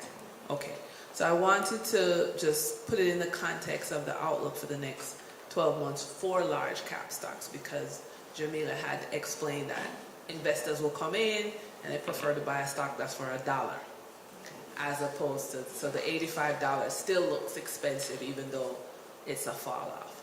So in the context of the large caps on our market, what's your outlook for the next 12 months, and do you consider Massey a leader as an undervalued stock right now in terms of someone looking to position? Okay, so in looking at the main market, yes, we've seen a fall off, and as James would have alluded to it, most persons are selling down to buy into the junior market, where we're seeing IPOs coming out and all of that. So that would give them a quick flip. When I look at institutional wise, the main market are mostly institutional investors, and given the high interest rate environment, those institutions are moving away from the risky or the volatile stock market to more safe haven, where we're talking about the bonds, the CDs, because these are giving high interest rate. So once the policy rate, as we can see in Jamaica, has been going up, and that policy rate will impact the overall interest rate in the market. And with the interest rate going up, there's no need for like a fund, for example, to take high exposure in the equity market, and so they would move more towards those safer havens. But what we expect in the next 12 months, we may see changes, but we can't expect any massive change per se, because as we look, inflation is still above the bandwidth for BOJ, the 46%. Even though it's coming down marginally, it's still way above the higher bound. And so with that, we expect monetary policy to continue to be tightened.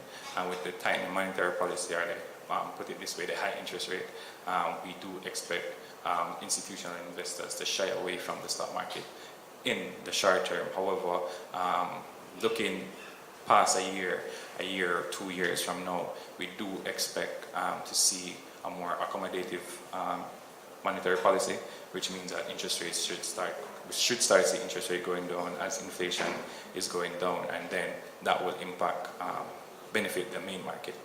But in terms of the stocks of which, where do you look at it in terms of, do you look at it as a leader? Do you look at it as how do you classify it? In terms of classifying it as a leader, Massey is a large conglomerate, of course. It's one of the largest stock on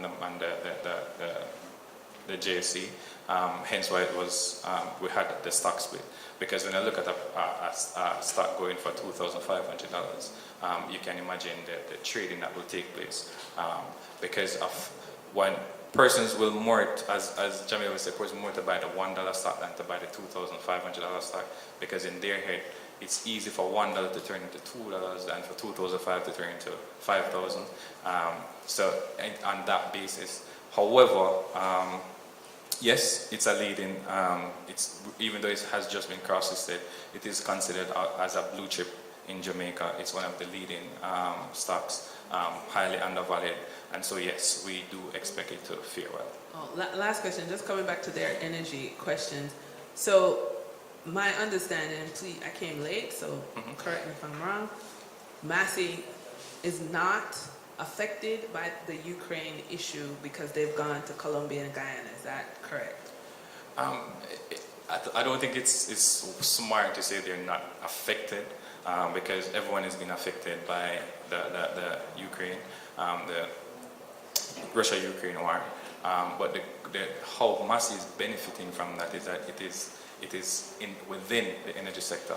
And so with the war, Russia closing off in terms of trading, this provides opportunity in terms of there's higher prices, and with the higher price, we know it's really price times quantity that give you revenue. So we're seeing higher revenue in that segment. So Massey would be, I would say, benefiting positively in that segment.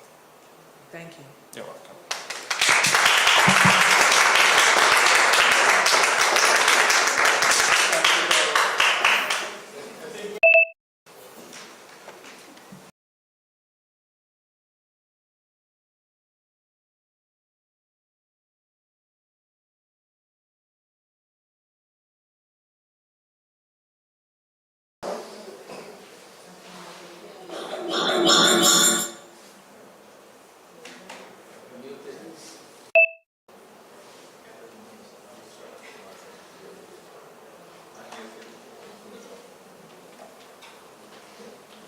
Sir Vermont, you're muted.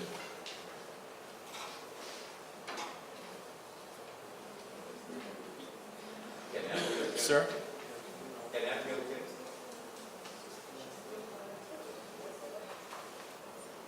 Thank you, Chair. Have I unmuted?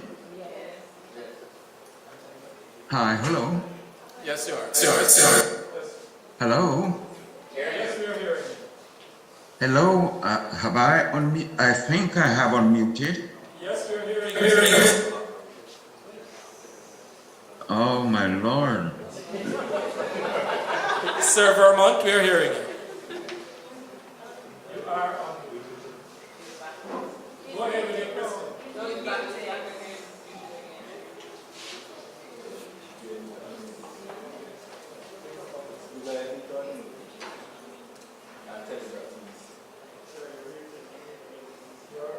Go ahead now, Mr. Vermont.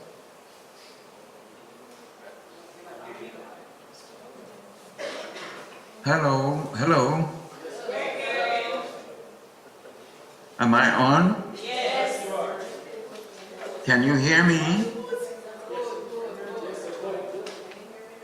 Okay, thank you. I think my question is for my good friend who was on a while ago, because he made a heavy weather of the four pillars for corporate strategy. And the last one is the ESG, to build ESG value. And I just wonder if you would comment on that, because would it not appear to be in conflict with the other three areas of the corporate strategy?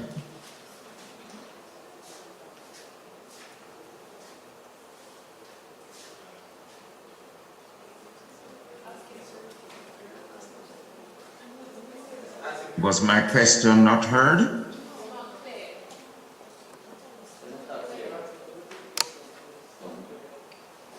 The question is, of the four pillars of the corporate strategy, assuring the future, driving shareholder value, and the last one is to emphasize ESG value. And I wonder if you would wish to comment on that, because it would appear as though the last one is in conflict with the other three. Would you care to comment on that? Yeah, sure. I'm trying to understand the conflict, but let me see how best I can shed some light on that. So in terms of its ESG, the company is looking. It's just like other companies. They're giving back to social development, and so Massey is big on social development in terms of where it operates. So to highlight, like an example, Massey would have created this platform called Nudge, where it's a platform in which they use this to assist small and medium enterprises or aspiring medium and enterprises to grow. And so the company is actually, while it is building its own, as I said, assuring its future and growing the bottom line and to see greater shareholder value, it is also bringing small companies along with it to ensure that these companies also are seeing growth, and this will impact the overall economic development of the regions in which it's operating. I'm not sure if this was from you, but the CAGR was mentioned in respect of the financial performance over the last couple of years. And my question is, of the 15% which was mentioned, if it's not you, it would be your colleague. Yes.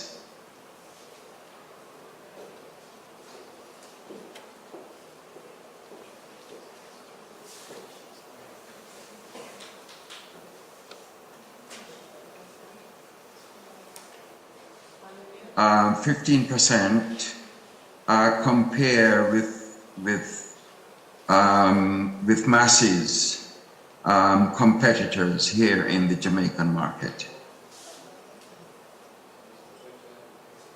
You're asking how does 50% compare with the competitors' growth? The question is, over the last 4 years, Massey's profit growth was about 15%. And I think you went on to say that the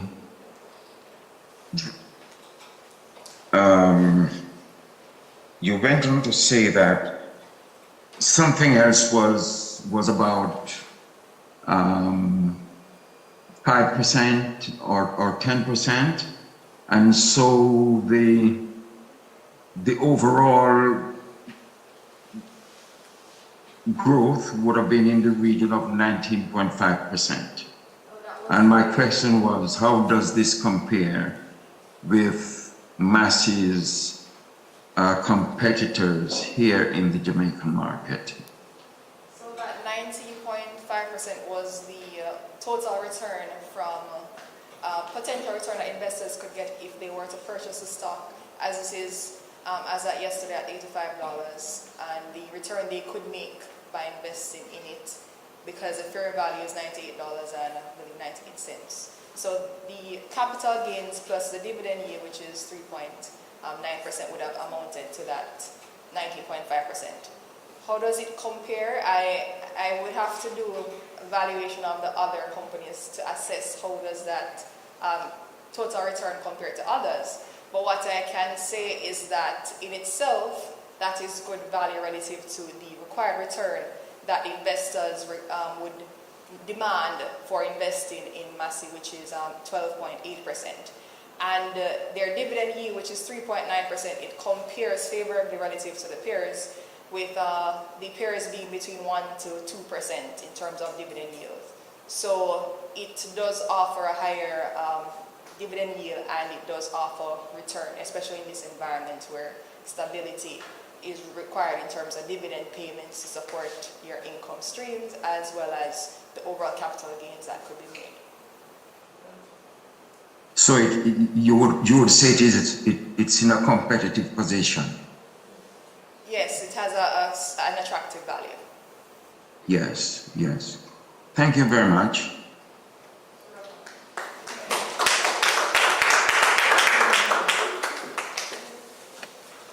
All right. Thank you very much, judges. Good question and answer session. We can take two questions from the audience, if there's any. Andre?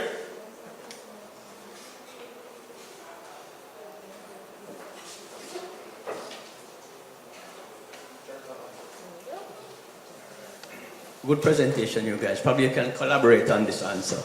So both of you can go to the podium.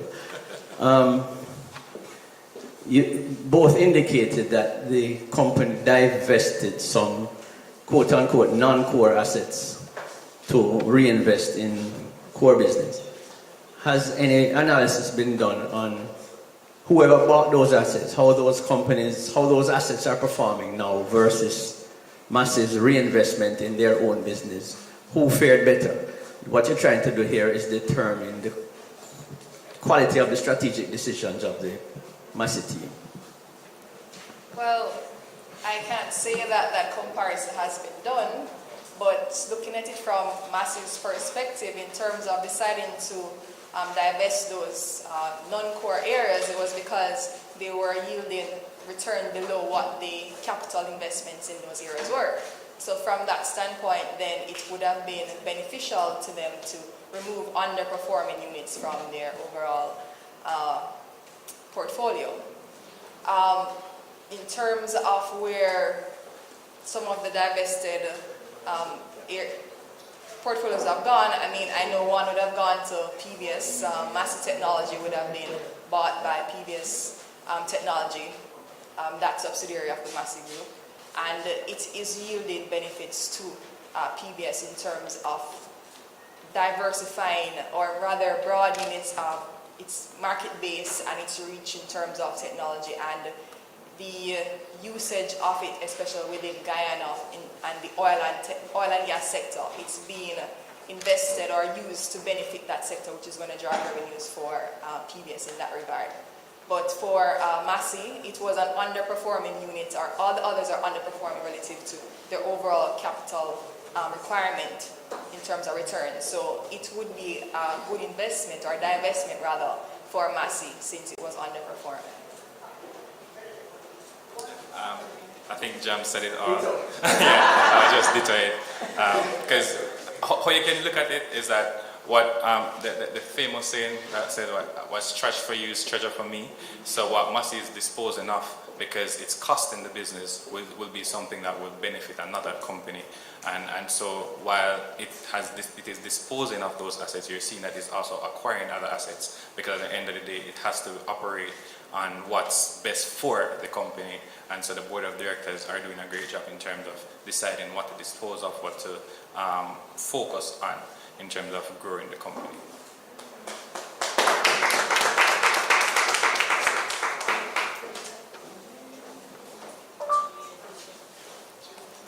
Thank you very much. Give them another round of applause for me, please.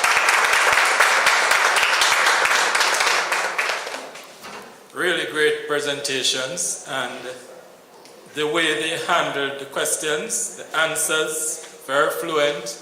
It is very clear to me that they have full knowledge, they did really good research and good analysis. And it's not easy to come and answer those questions without any notes. So, Stephen, you guys are doing something special at NCB. Really very, very good. So at this point, I'm sure the judges will deliberate. I don't even know if we can pick a winner. Maybe we should just give both of them the prize. But you know how it goes, eh? Somebody has to win. All right, so while the judges will deliberate, we will now ensure that you're not sitting bored and twiddling thumbs, but you'll have wonderful information being presented to you. And so at this point, I want to invite our guest speaker for the evening, Miss Simone Hudson, Alternative VP, well, Assistant VP. Oh, she's not the alternative. So everybody's awake, Denise. All right, Assistant VP, Alternative Investment.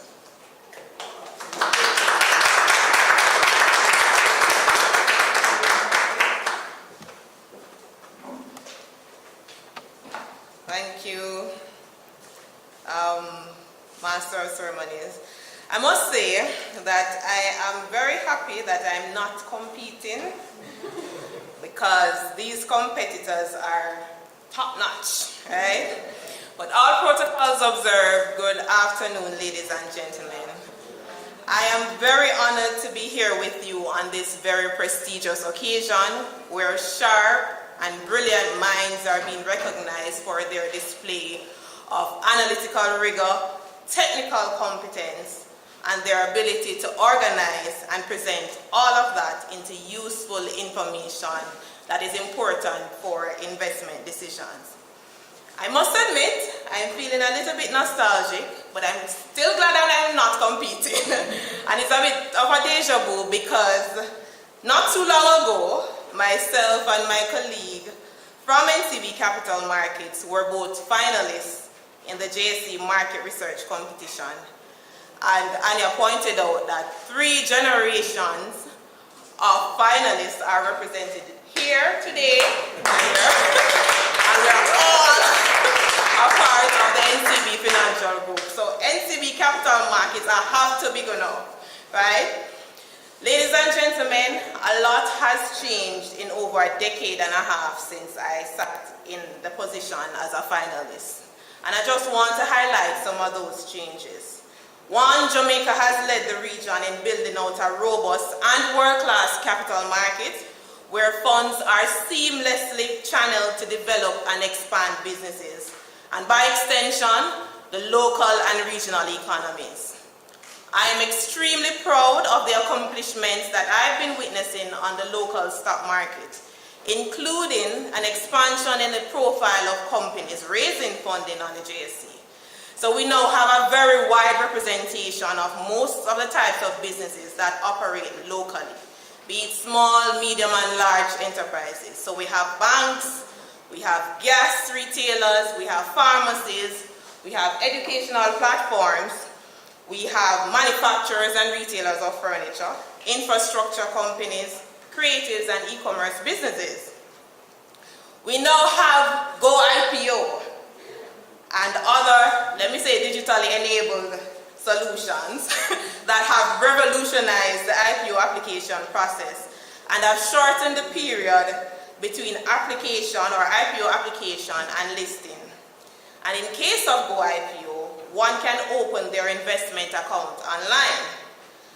We have also been witnesses to the increased interest in the stock market and access to information on IPOs, stocks, company performance, and so on.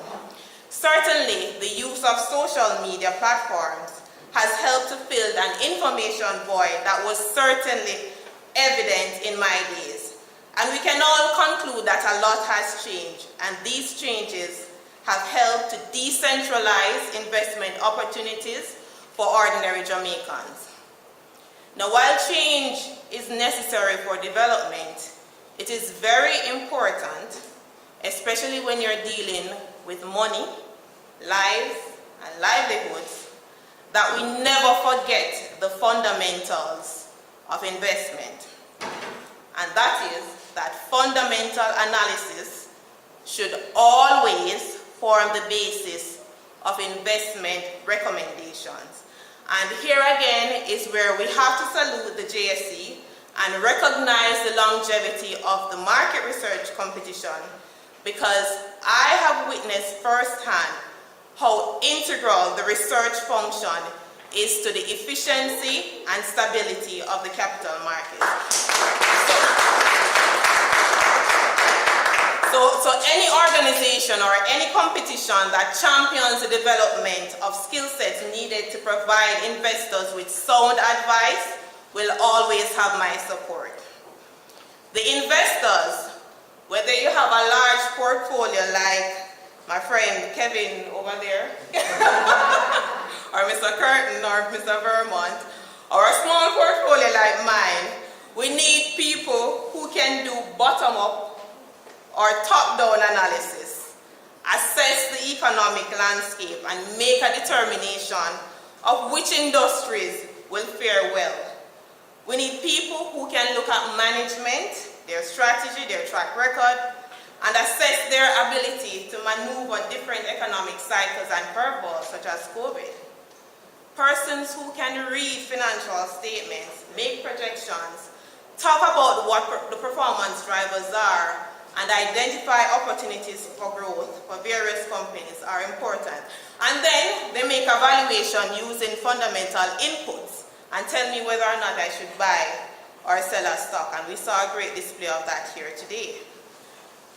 There is great danger in just buying into an IPO because people feel as if the stock will double or triple within a week or 3 days. You don't want to be playing musical chairs with your money, right? And ladies and gentlemen, in the world of investment, fundamentals should always trump sentiments. And I think this is why competition like these are important, because the emphasis should be on fundamentals. Certainly, as industry participants, we must lead the charge in ensuring that sound advice is accessible to investors. We need to utilize the channels available to us so that investors can act and act quickly on the advice that is given to them. It therefore means that there is a greater need for greater integration of research and digitization in the investment process if our market is to realize its true potential. We need to get there, and our investors are depending on us. To our finalists today, boy, you did a great job, right? But I would charge you to never forget what got you here in the first place. Hard work, your analytical shrewdness, your understanding of the market and its complexities, and continue to use your talent to enrich the lives of Jamaican investors. I will say though, that just as how the capital markets have evolved over the years, you need to ensure that you're investing in yourselves so that you will witness your own personal evolution. This competition has become the training ground for experts that have gone on to become industry leaders and revolutionists. You are on the right path. So go forth and continue the evolution. Thank you.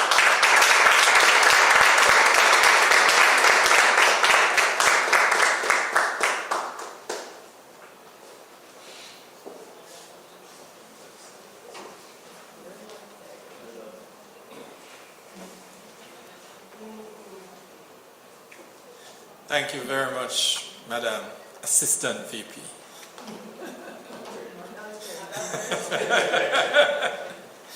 All right, so it's been a wonderful evening thus far. I mean, this kind of information that we've been getting and the view that we've had into how things work in this industry is not something that you can just get for free. It is big money business. This is the kind of stuff that wealth creation is indeed made of. And if you don't believe me, just ask Mr. Stephen Gooden.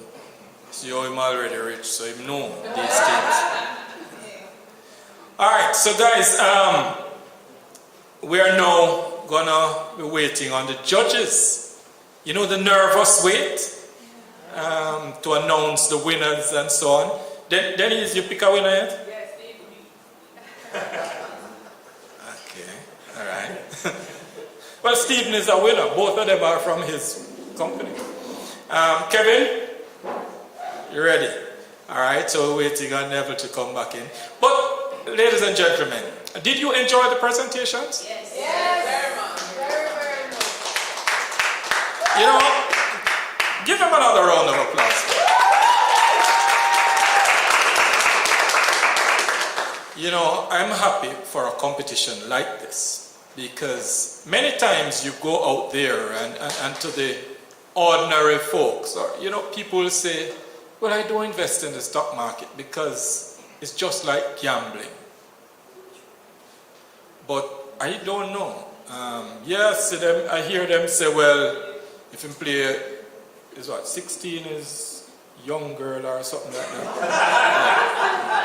Yeah. But I don't see that kind of analysis possible outside of some guesswork. And by the way, any number I play, them have an answer for it.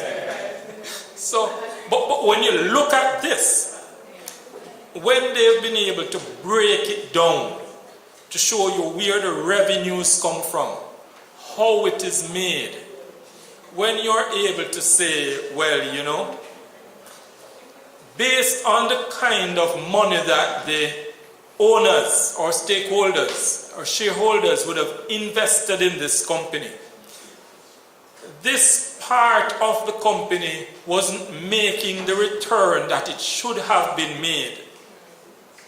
And therefore they had to sell it and invest it and move all kinds of strategies and realign the business. That's no mean feat. And I think the judges are kind of wicked to give them this company. You know, I could have given them one simple company, where, you know, a straightforward company. Yeah, like Siboney.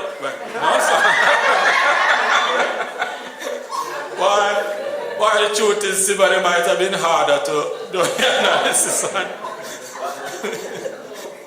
But it really tells you that excellent work is being done, excellent analysis is being done. And Stephen said it, there is absolutely no reason why Jamaica could not be that financial center of not just the Caribbean but the world. Sounds ambitious? No, you can clap, man. Something like that deserves clap. Seriously, when you look at the kind of talent that we have, 3 years as an analyst, 2 years as an analyst. Now just imagine when these people go on 5 years. I'm taking apart IMF and the World Bank.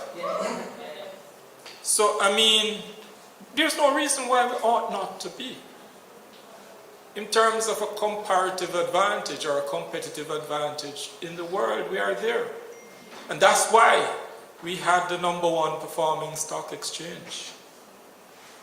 And that's why I hear the chairman said, boy, you know, he wants other brokers to step up to the game, you know, other than have the domination that is NCB Capital Markets. But there's a reason why it is so. When you look at what has been produced and the kind of work that I imagine has been put in. I hope a big money dependent, you know. But it shows you the kind of talent that we have here in Jamaica in this industry and what we can achieve. So give them another round of applause.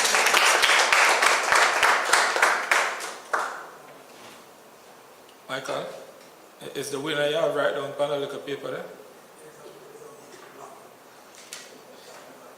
Imagine the man if you can talk about money. Well, it's money still. There's a vehicle blocking, but it's big money vehicle. It's a black Honda Civic. You know, Honda not cheap. So it's license plate 3527 KA. Then you say you drive Honda? 3527 KA, you're blocking, somebody wants to leave. I don't even know why they want to leave still. They could have stayed. Alright, so the blocker is not in here. Judges, are we ready? We're almost ready? Listen, the competition is that tight. So you see what? The presentations were that good. Both speakers were eloquent. The analyses were excellent that even the judges can't part them. This coming like when the Olympics are win 1, 2, 3. All when only 2 runners.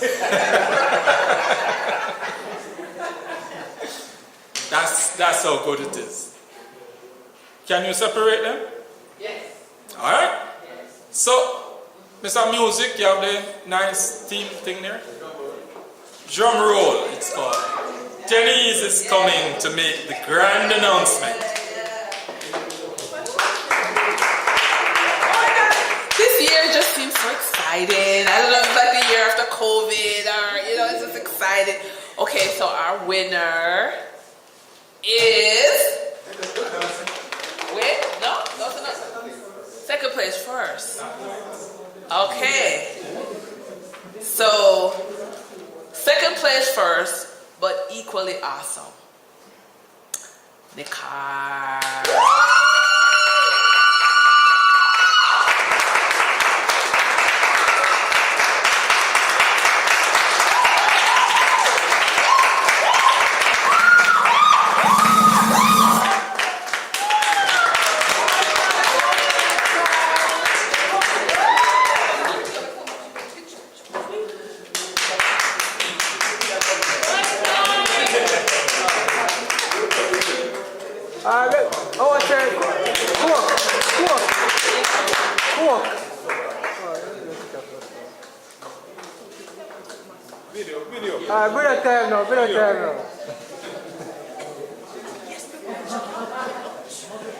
All right. Wow.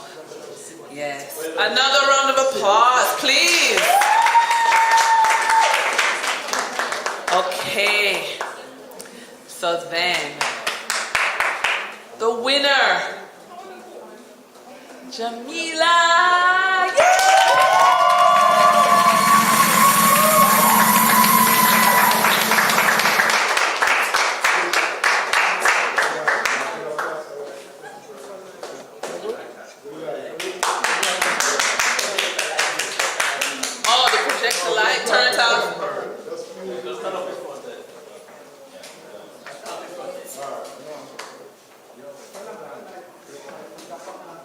No man.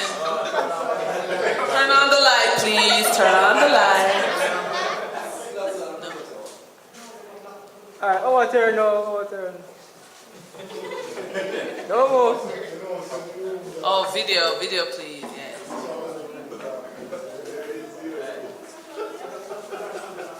Alright.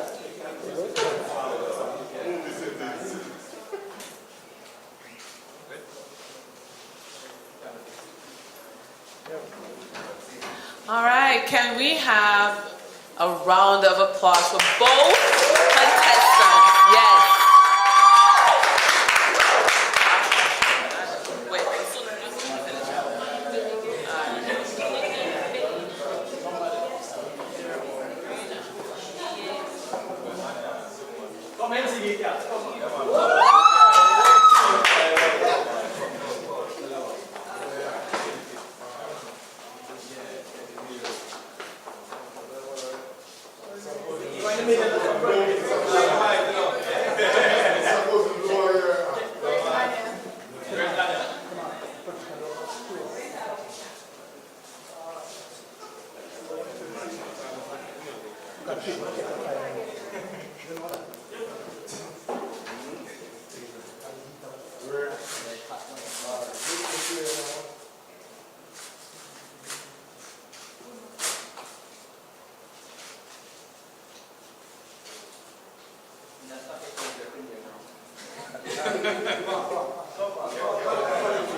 You ever know it? You ever know.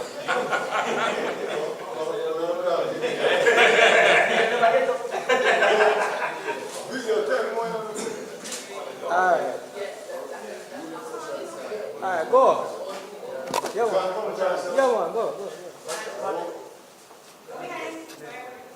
No, we have to set it up. Some black in and one red.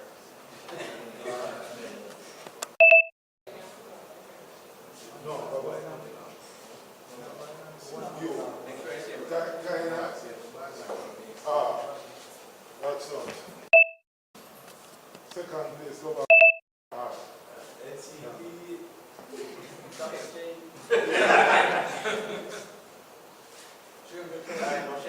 Yeah, man.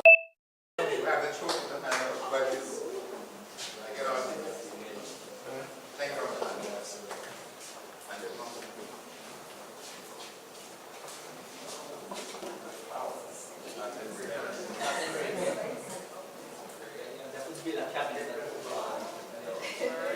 Spin it around, spin it around.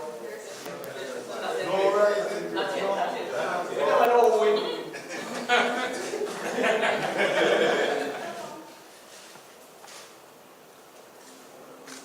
Look straight ahead.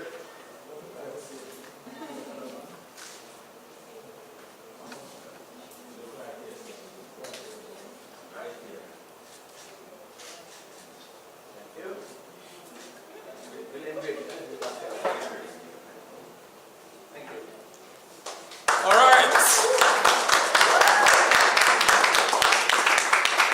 So now this is the time when you get to thank your mother and your father and pastor and everybody. This is the time when we take the remarks from the winner.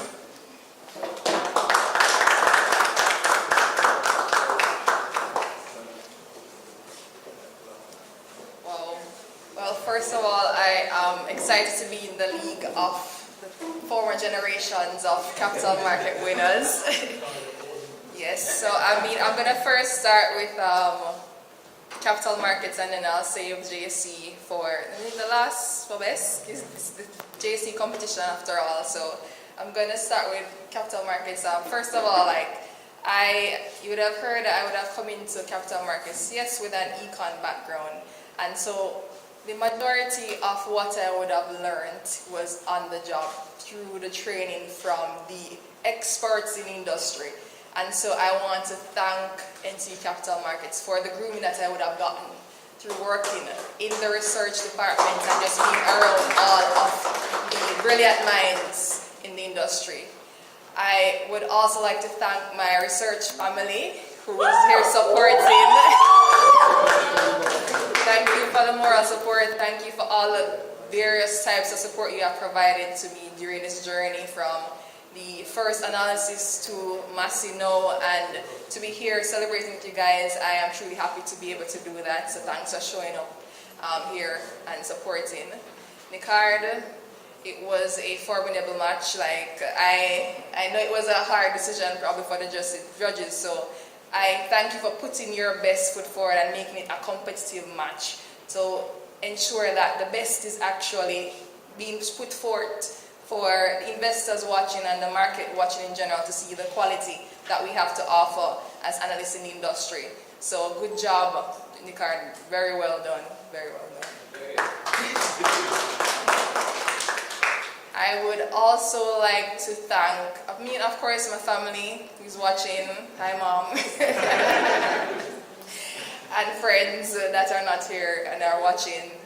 Thanks for your support as well. The JSC Research Committee, it was, I'm sure, a long job to read through all those analyses and then to hear that you don't get paid and you're volunteering. So that is very commendable for you guys to take the time to do that, and I want to thank you for giving your service every year to do this.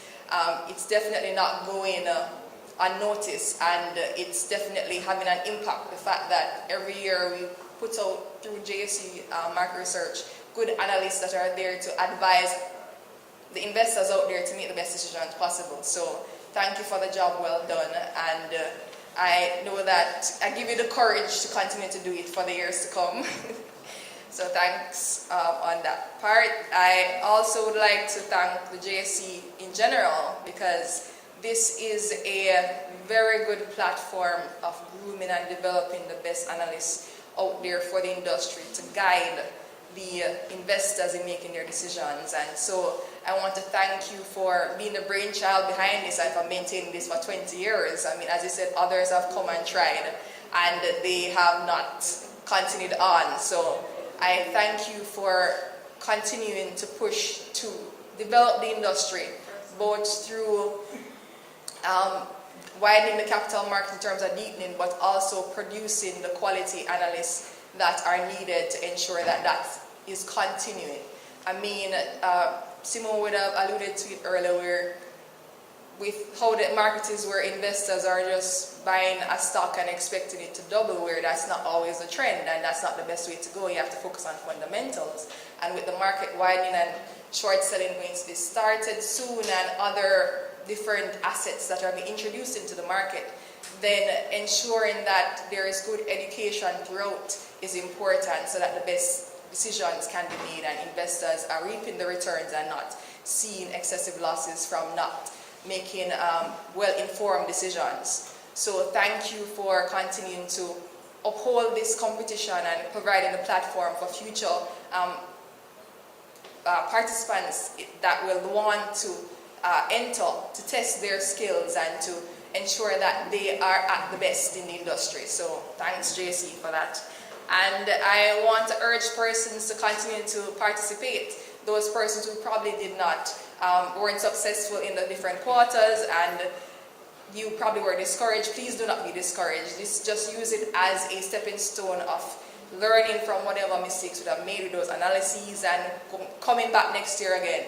And I'm glad that you open it not just to persons in industry like analysts, but also to persons in university, etc. It opens the door for persons that want to learn about what the market, how it operates, and want to know what goes into making an analysis, etc., and are willing to do the research to put forward something useful. So I'm glad that it's open and I hope that continues. So thanks again, JSC, thanks Cap Markets, and I'm very elated to have been awarded the winner. Yes, thank you.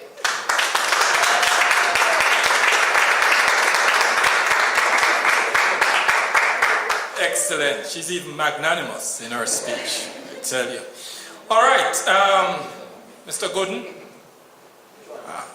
Andre. All right, so now of course, we thank the judges, and we do a presentation to the judges, Andre.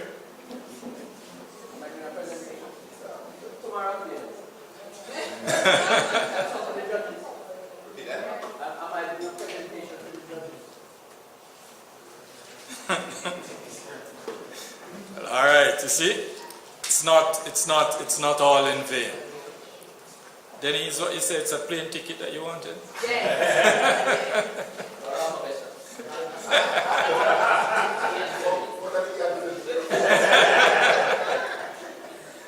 Yes, it's very good, and we thank the judges. I mean, they've spent hours mulling over information like this. It's never easy. It's never easy. But at least they are well informed now as to which stocks to buy and so on. Andre?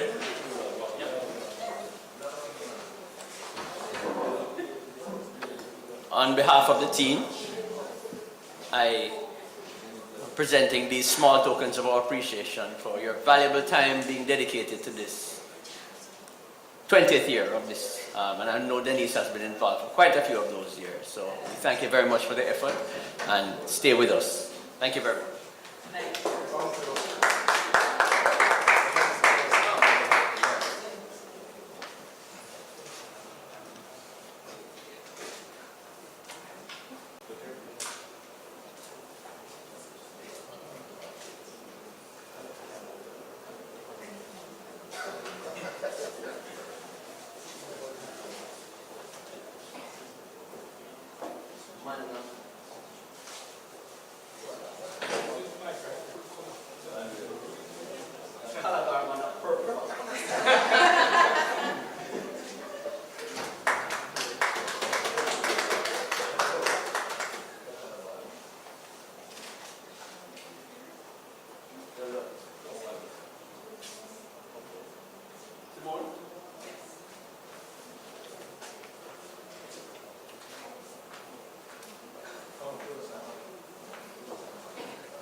Thank you very much, Andre.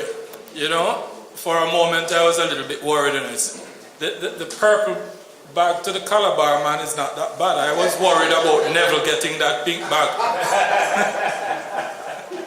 All right, ladies and gentlemen, let me thank everyone involved.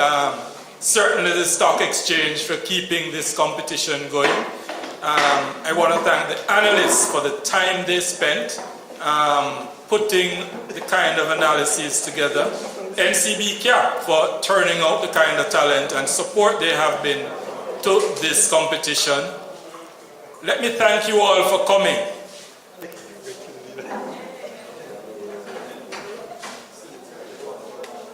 Let me thank you all for coming, and it's been a wonderful evening. And as we leave, remember we have refreshments outside, so you can just network a little bit, connect with some people you've not seen for a long time, find some new customers, even here at the Stock Exchange. Have fun. It's been a great evening. Thank you all again, and have a safe journey home.